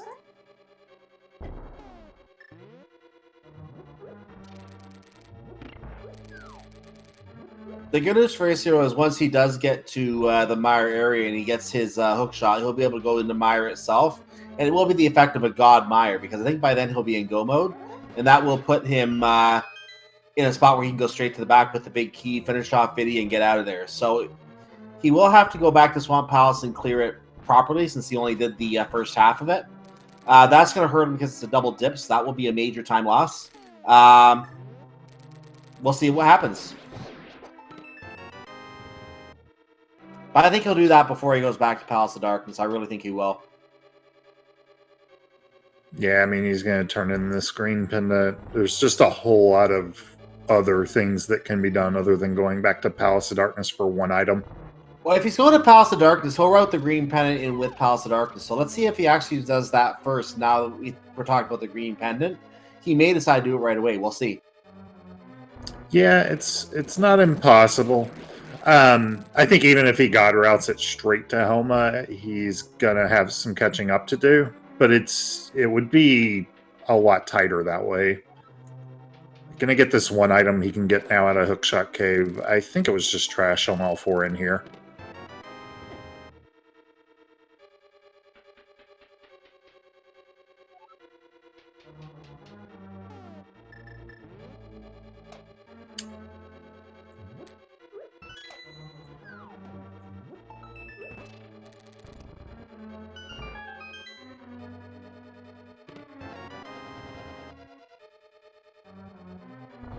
Gives it one shot at the hover, but then, yep, this is going to be boot checks. And again, these are checks that Koi will not be making, as you noted. Yeah, they're not terribly long checks, but, you know, there's not really a ton here that can make the time back up, other than Silver Arrows will get some time back. Yeah, and this is just going to sink more time with every check he makes. I mean, we don't need those explosives. That's not going to help us.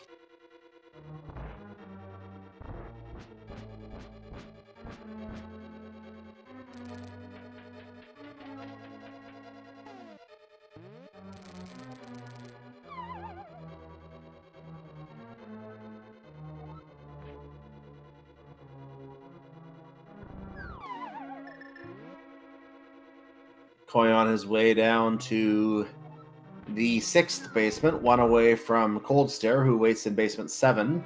AceZer getting another boots check out of the way. Checking Lumberjack. Which I believe was 5 rupees. I think Koi looked at it about 90 minutes ago. It was something similarly useless. I believe it was money, yeah. You had it right.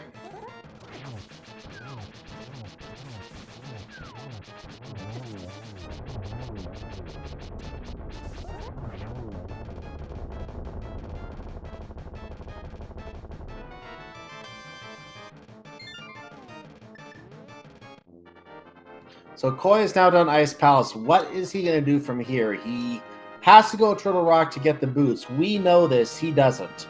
But he might be starting to consider it now, so we will see what he decides to do. AceZer making this long walk over to Clear Desert.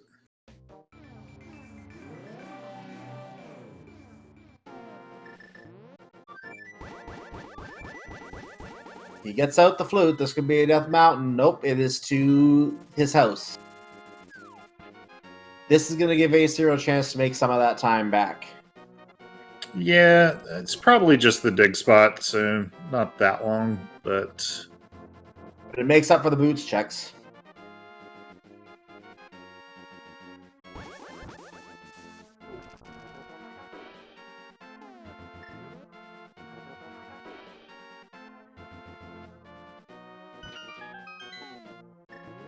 Piece of heart, and he leaves it right there. And there's one. Yep, this is Death Mountain.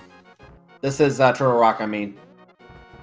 So now the clock is running for AceZer. As long as Koi doesn't have those boots, AceZer still has a chance, but he still has 3 crystals to clear. It's not looking likely at this point he's going to get them all cleared in time before Koi has his go mode and gets through Desert Palace himself.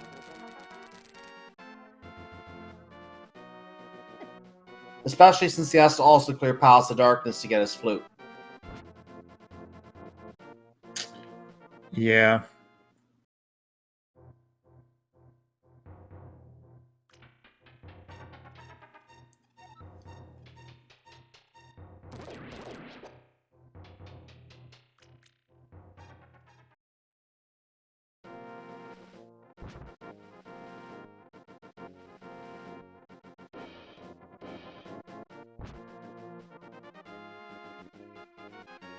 So yeah, it's gonna be very challenging to come back from here. I don't think it's quite impossible yet, but it would take basically god routing from AceZer at this point, and it would be plays that I think from his point of view would be mistakes. Like once you've risked Helma not having something, you just last location that. There have also been some execution errors that are really going to hurt him as well. He had that problem with the bomb jump in Ice Palace, for example. Went down to his last bomb, tried to do it the long way, got lost going the long way. And which, if you're a speedrunner, you're used to doing things fast. With these tricks, you're not used to doing things the slow way, so you don't remember how to do things sometimes the slow way. And that's understandable. That's normal to see in a speedrun environment.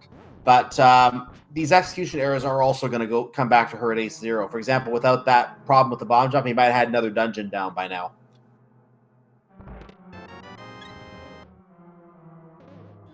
Yeah, I mean, that's possible, but I think the Helma play is just going to end up being too much of a difference for that to really have mattered. Yeah. I mean, we'll see what it ends up at, but I wouldn't be surprised like if Koi might finish the game before AceZer actually finds that flute. I think he'll find the flute before Koi finishes the game. I think he actually will do that. It's not a huge difference in time. That Koi still has to go through 10 minutes between this, going back desert, going back up for Ganon's Tower, and doing Ganon. So it's still going to be at least 10 minutes. AceZer could find that flute, but I don't know if he'll get into Ganon's Tower before we actually see Koi finish.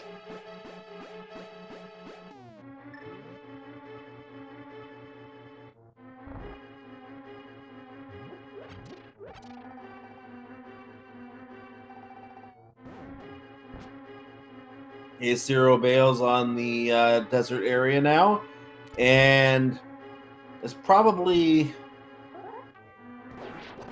trying to think where he should go here. He starts at his house. Yeah, that's He's going okay. the right way. He's going the right way. Well, I think this is deterring Green Pennant. We'll see if he goes to pod from there. I don't think he would come over here just to turn the Green Pennant and leave Palace of Darkness untouched. I don't, but at the same time, he would have gone to the portal if he was doing Palace of Darkness. So yeah, this may be just the Green Pendant. Yeah, it would be. This is just the Green Pendant, and it's a heart container, which doesn't help.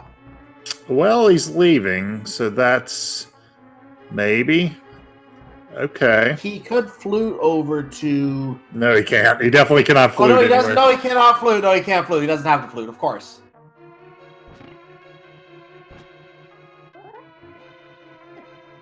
Okay, well, this is where he needs to be, so that I'm going to be very wrong about that. I figured he'd do Thieves first.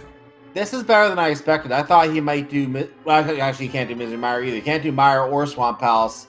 It makes sense to me that this is the next play he would go to, actually.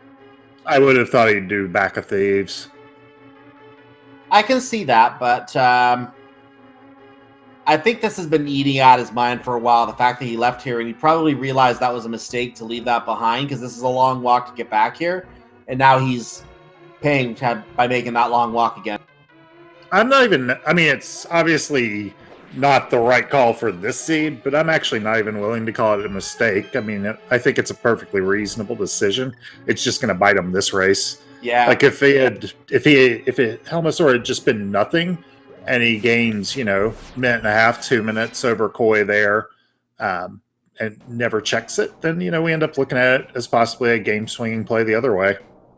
So we're going to have go mode of a minute or two apart here on different items for each runner, but Koi is going to have a significant advantage with his go mode because he only has to go back and do the very short Desert Palace. AceZer will have the comparatively short Misery Mire, but also has to go back and finish Swamp Palace. He will be about 3 or 4 minutes behind in Ganon's Tower. I mean, he's also got to activate the flute and find Hookshot. Flute isn't even the go mode. He needs Hookshot. Hookshot will not be a problem. He'll do Mire Shed, no problem. I'm going to call that right now.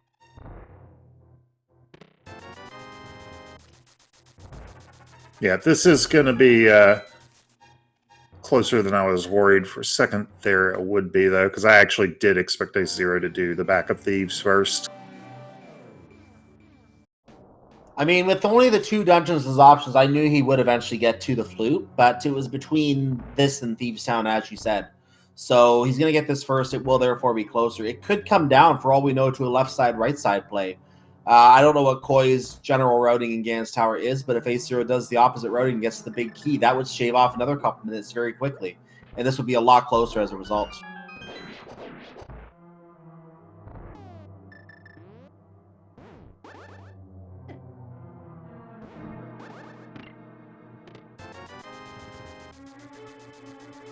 Roller being a little mean there.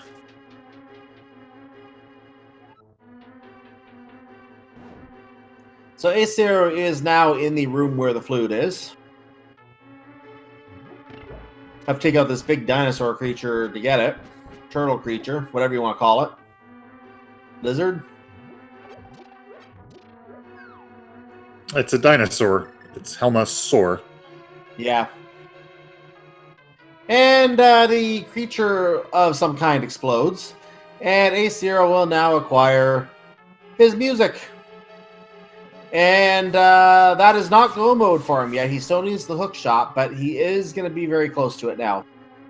Koi, meanwhile, is about to go into go mode. He is at his key on Laser Bridge. He's going to continue for the chest to find his boots. They're in the last chest on Laser Bridge.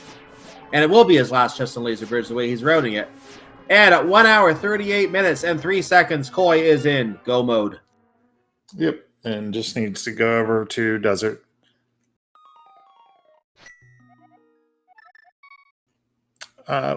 Worth mentioning, easy not to think about it, but AceZer actually knew Ped was nothing, could have saved, 10 seconds or so there by not picking up the pendant. Yeah, that is a thing. If you know that you don't need to go to the pedestal, you can actually just collect the item, mirror back to the start of the dungeon, and like you said, save 10 seconds.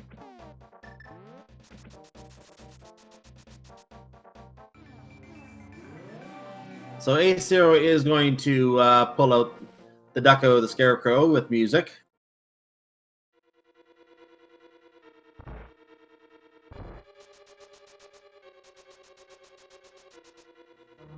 Yeah, and I assume he's going to head straight for Meyer area. I just happened to notice a lot of Koi's fans in the stream pulling out his Go Mode emote.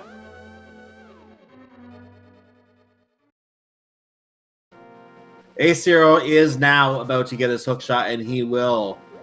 I'm stalling this out because I'm putting in a Go Mode announcement with this. So he's going to push the chest aside, and at 1 hour, 39 minutes, and 26 seconds, AceZer is in Go Mode, opens the other item just to see if silvers are in there. No, they aren't.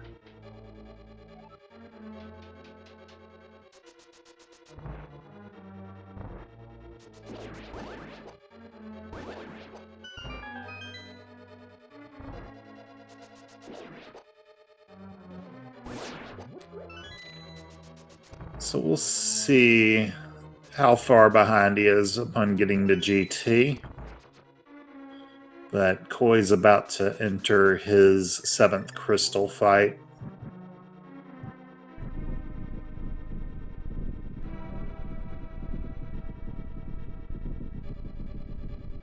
AceZer about to enter his 6th once he finds the big key from here. But Koi will be very shortly off to Ganon's Tower. This is a standard 7-7 defeat Ganon with Aghanos Tower Seed, so we will have to make the Aghanos Tower, or Ganon's Tower rather, climb. But first we have to kill these snakes, and one more. And there it is. So Koi is now going to pick up his 7th crystal, and first the 20 rupees. Now the 7th crystal. And ladies and gentlemen, both in Twitch and on YouTube, it is time for the Ganon's Tower Big Key Guessing Game. We have 22 chests in Ganon's Tower. Your job, figure out which chest the big key is in and spam numbers in chat. If you're watching on Twitch or if you're on YouTube, just pick a number and play along with us. We won't be able to credit you for the correct guess, though. No numbers above 22, no negative numbers, no 0, and no fractions or decimals, please. Mercer, where do you think that big key is today? I'll go with 22 for Tile Room just to give AceZer the chance to make the insane play. I have a feeling he won't make that insane play. So that would actually be probably lead to a result of both last locationing it. Just my guess. But I'm going to go with always 11 because, well, always.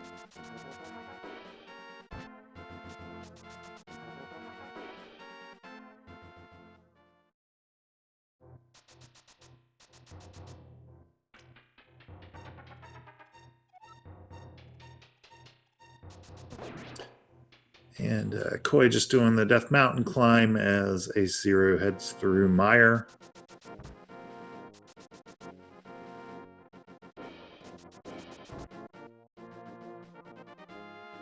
AceZer trying to set up spooky action, I think. No, he did spooky and then realized he didn't need to do spooky because he never hit the switch. So he had to do spooky twice. Oh.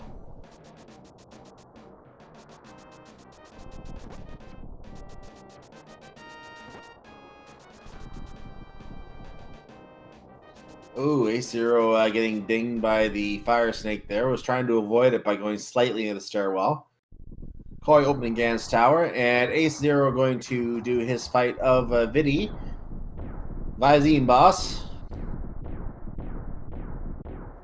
Yeah, he definitely still saved time by doing spooky. Just needs to be careful.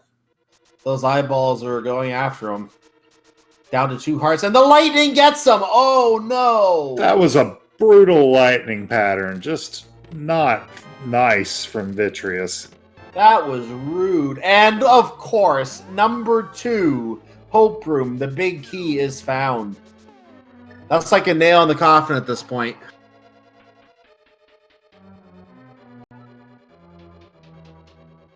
So we have to announce a winner for our big key guessing game. That means that... who is the winner? The winner is Kragon. Kragon, you are the winner of today's Ganon's Tower Big Key Guessing Game. Mercer, what's the prize? You get to watch the rest of this race. That's it? Hey, we're working on a shoestring budget here. Okay, that's fine. So yeah, enjoy your prize. And you also get a shout out in the Twitch chat, obviously, because we called you out.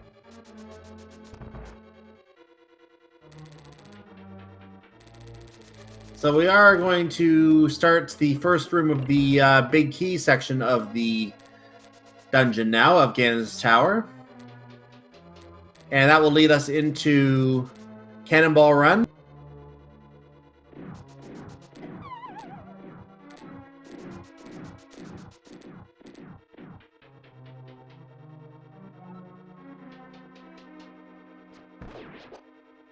And welcome to the Gauntlet. This is the supposedly the hardest series rooms in the game. I mean, why else would it be called the Gauntlet?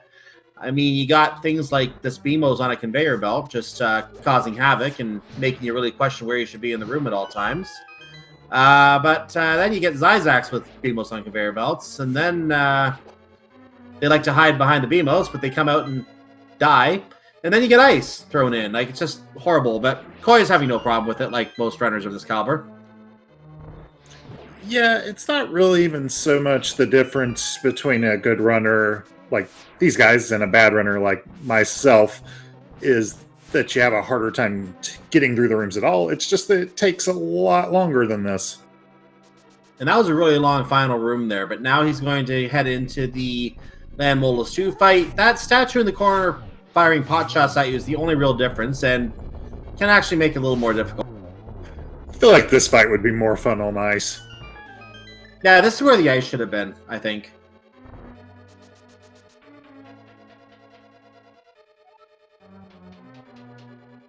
But I guess it wouldn't have made sense for the snakes to come up through ice either.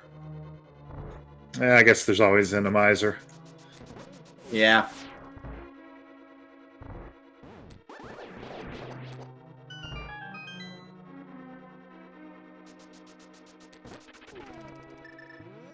Gets his revenge on Vitreous there. That was a good clean fight.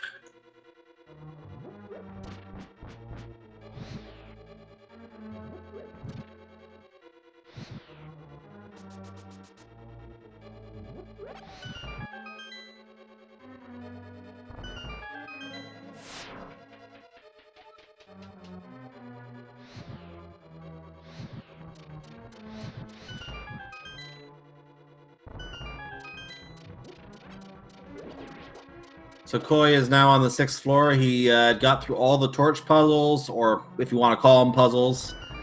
And then Koi is now going to throw a bomb across this conveyor belt so we can open the hole in the bottom. This will lead us to the final room before Moldorm 2. We're going to get some magic in this room because he's pretty much needing it right now. There it is. And say hello to Moldorm 2, which is no different than Moldorm 1, except for the fact that the platform is more bat-shaped and less circular. I actually find this version of the fight a lot easier. Yeah, it really is. Especially because you have better weaponry at this point, too, most of the time. And, oh, he was chasing Koi for a moment there.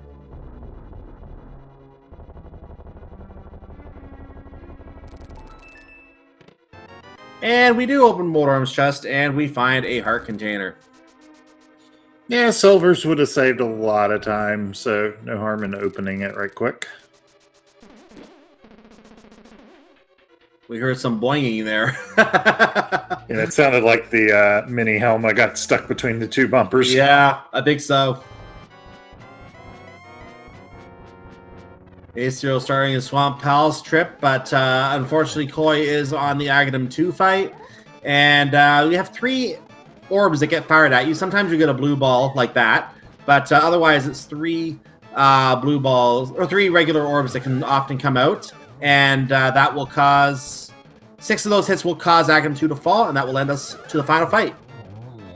Yep, 3 doubles there. That first one, looked like a triple, but unfortunately, if the balls hit too closely together, they only count as 1 hit.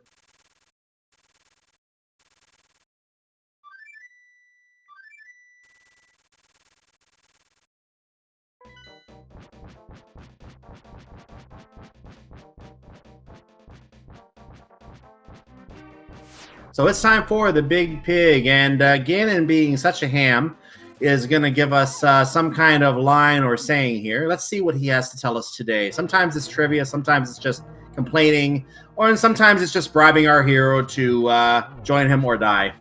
I love that one.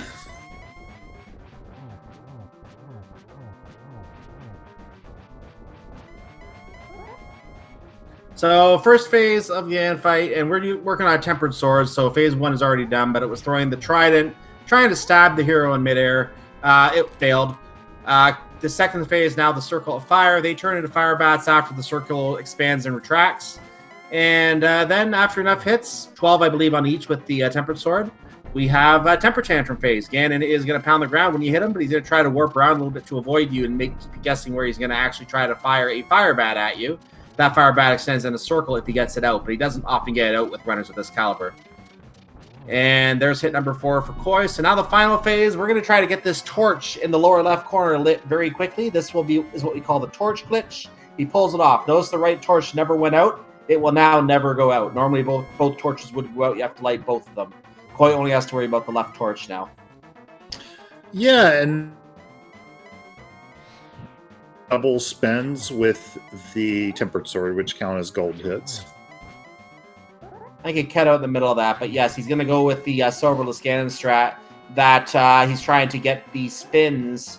12 spins will be enough to take him out. We don't have to worry about silver arrows as a result.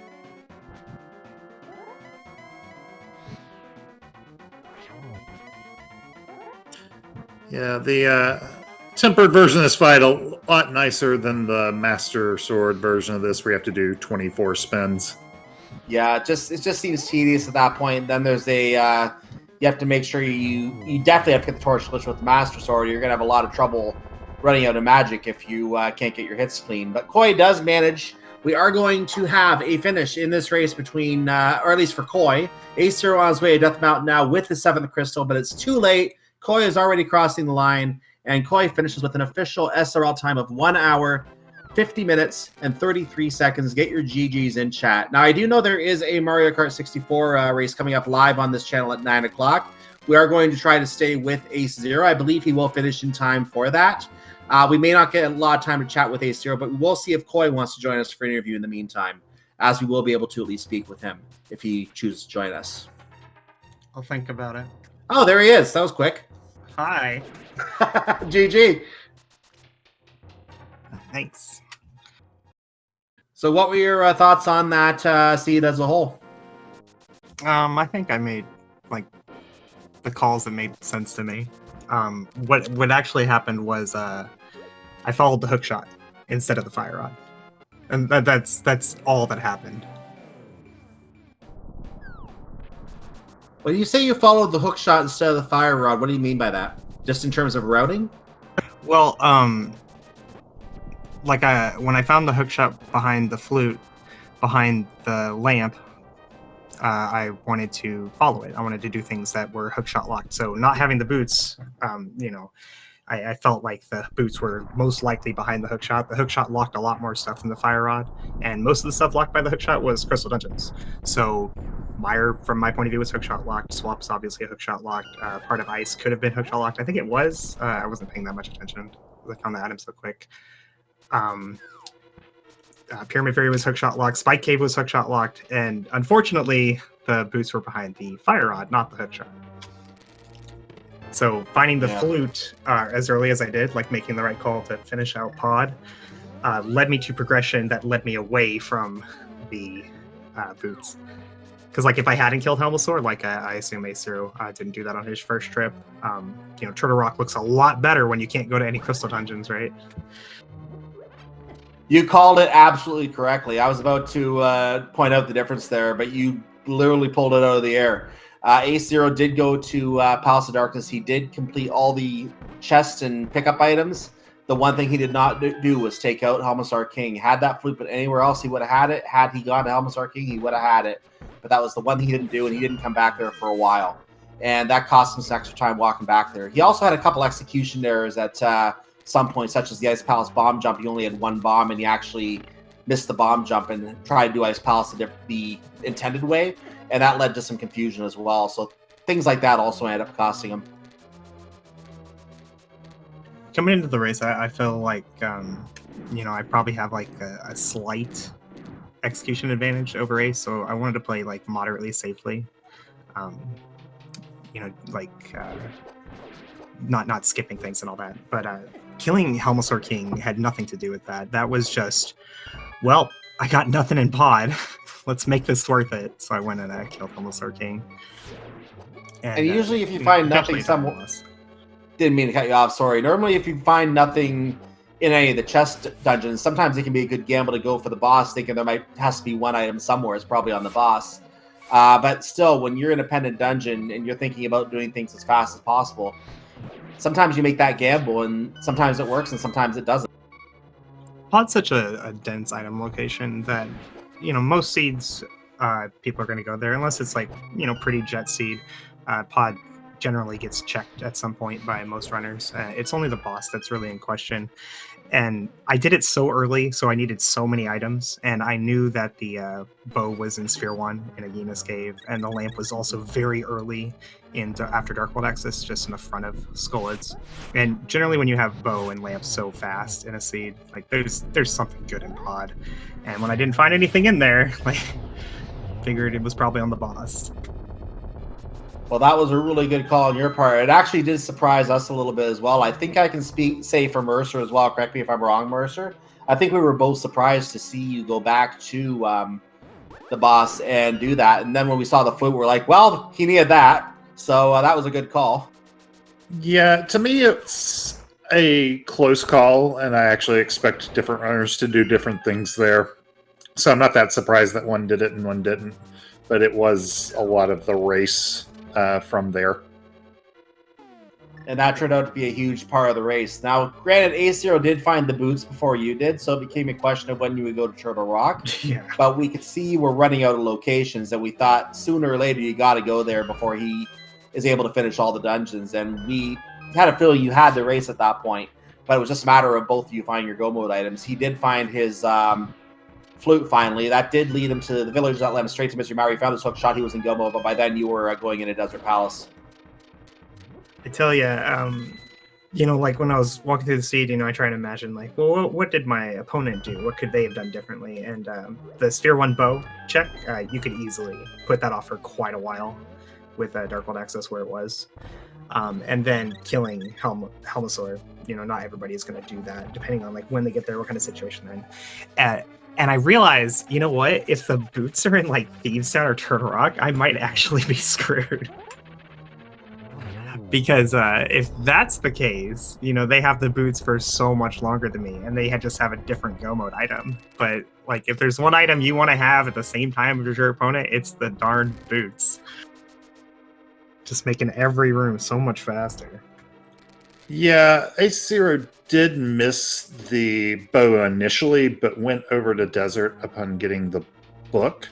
So actually had it and was in a position, did do Pod and Eastern together, just bailed before Helma. So y'all actually diverged a lot early on. Yeah, like the mirror, when I found the mirror, I knew like the standard play at that point with the items I had is go to Death Mountain, right? Because it has so much density and a crystal dungeon in Hera, but it's like, it doesn't look that good because, I have to leave behind Hookshot Cave.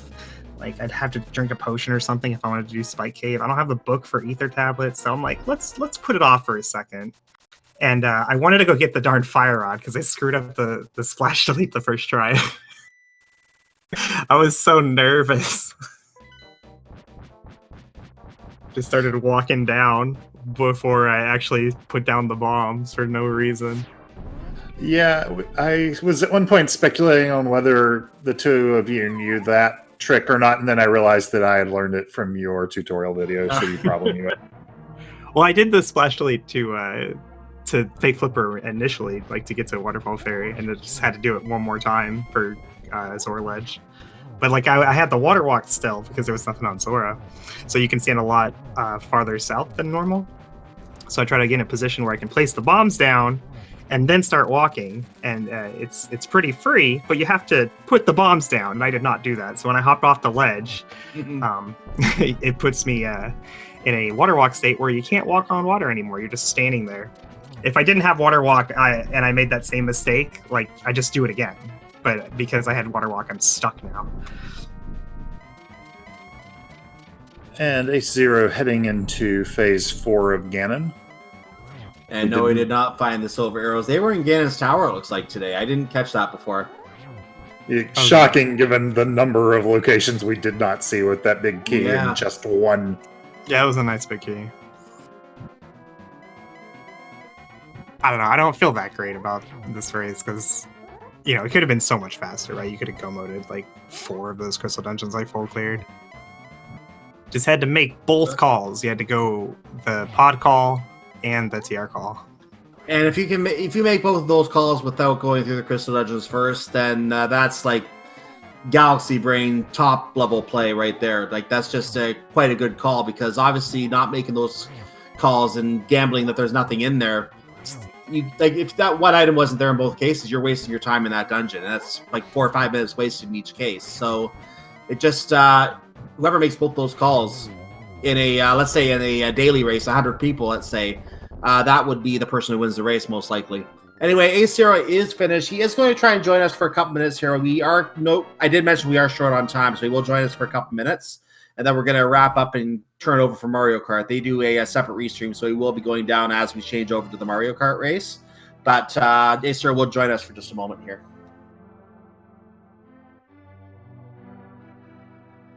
And there is AceZer. GG. Thanks, GG. GG, Koi.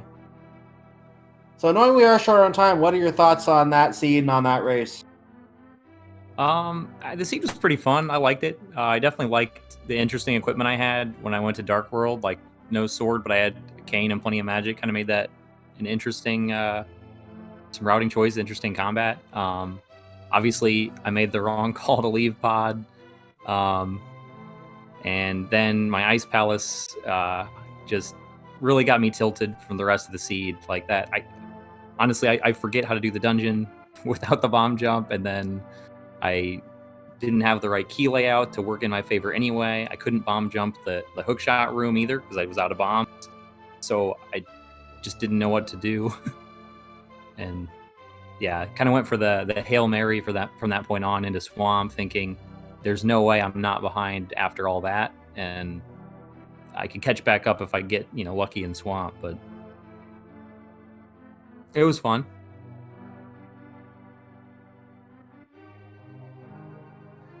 And with that said, now that you have given up the first game in the series, that means you get to change something in the next flag set. And what are you thinking about as a possible change? I think I'm gonna change it to standard opening. I always like standard. Again, with the different combat options for going through escape, I like doing that. It's a way to, like, I guess, keep the logic and routing the same between both of us, but still challenge our execution in like a unique way. So very interesting. I haven't seen a lot of standard in this tournament, so that'll be interesting to see for sure. Anyway, with that said, obviously you do have a 1-0 deficit at this point. And we do have another game ahead here. This is, again, the last race, so you are obviously fighting for tournament life right now. We do wish you good luck in that. Any last thoughts you have before we do wrap?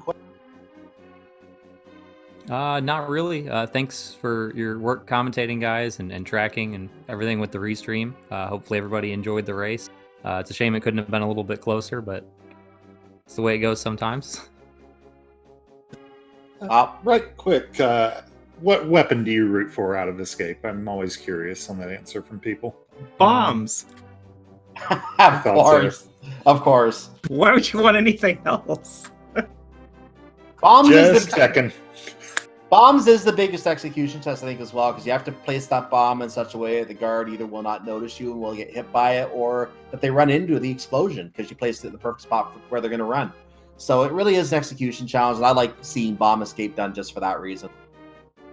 I actually agree. Not even just because of the execution, but it makes you not have to worry about leaving the backside of Escape for a long time. You know you have the bombs, and I at least can do a decent job of bomb escape. Yeah, and I do agree. Well, we are running out of time here because we do have to clear the channel in time for Mario Kart, and there is a little bit of an ad break at the end with the channel still live. So we are going to go ahead and start wrapping up now. We're not going to have time to see what AceZer statistics are, but if you go to his channel, and I'll put his link in chat for anyone who wants to know what his statistics were, you'll be able to see it come up on his channel. It will still finish on his channel. And in the meantime, make sure to follow both of our runners, AceZer0187 and Koi_stream, for those watching on YouTube who can't see that part of it. And that will get you to their channels. You can chat with them, hang out with them, and see what else they do besides Legend of Zelda: Link to the Past Randomizer. So with that said, I also want to remind everyone to make sure you follow our tracker as well. Our tracker today was Regaro. Thank you for tracking Regaro. And make sure you follow my co-commentator Mercer without the E on his Twitch name as well. And with that said, I am Cyclone or Cyclone GU, and I'm going to give you the final word in a second, Mercer, but just reminding you again, make sure you stay tuned on this channel for Mario Kart 64. Those of you wanting more Legend of Zelda: Link to the Past, I will cover very, very quickly, so to get that information here. On Speed Gaming 2 right now is game number 2 of Andy versus Zero Rush. I'm not going to spoil who won that race because this is obviously airing at the same time, the first race, but that was a back-to-back. Dante and Relkin are helping me out over there with the commentary. We also have Big Duncan and Bomb 2 Missile on Speed Gaming 4 right now, as well as a race between Solski and Roach 788 on Link to the Past Randomizer, ALTTP Randomizer channel. Later on, Speed Gaming 5 has 1UP40 versus RD Walsh V. And that is the bulk of our schedule for the evening. The final one of the evening will be Phyllian versus Gans Gone Wild at 11:20 p.m. But stay tuned on this channel for Mario Kart 64. That will be coming up after this brief ad break. Thank you again for watching, everyone. May not all your CT pets seeds. Mercer, you get the final word. Good night, everybody.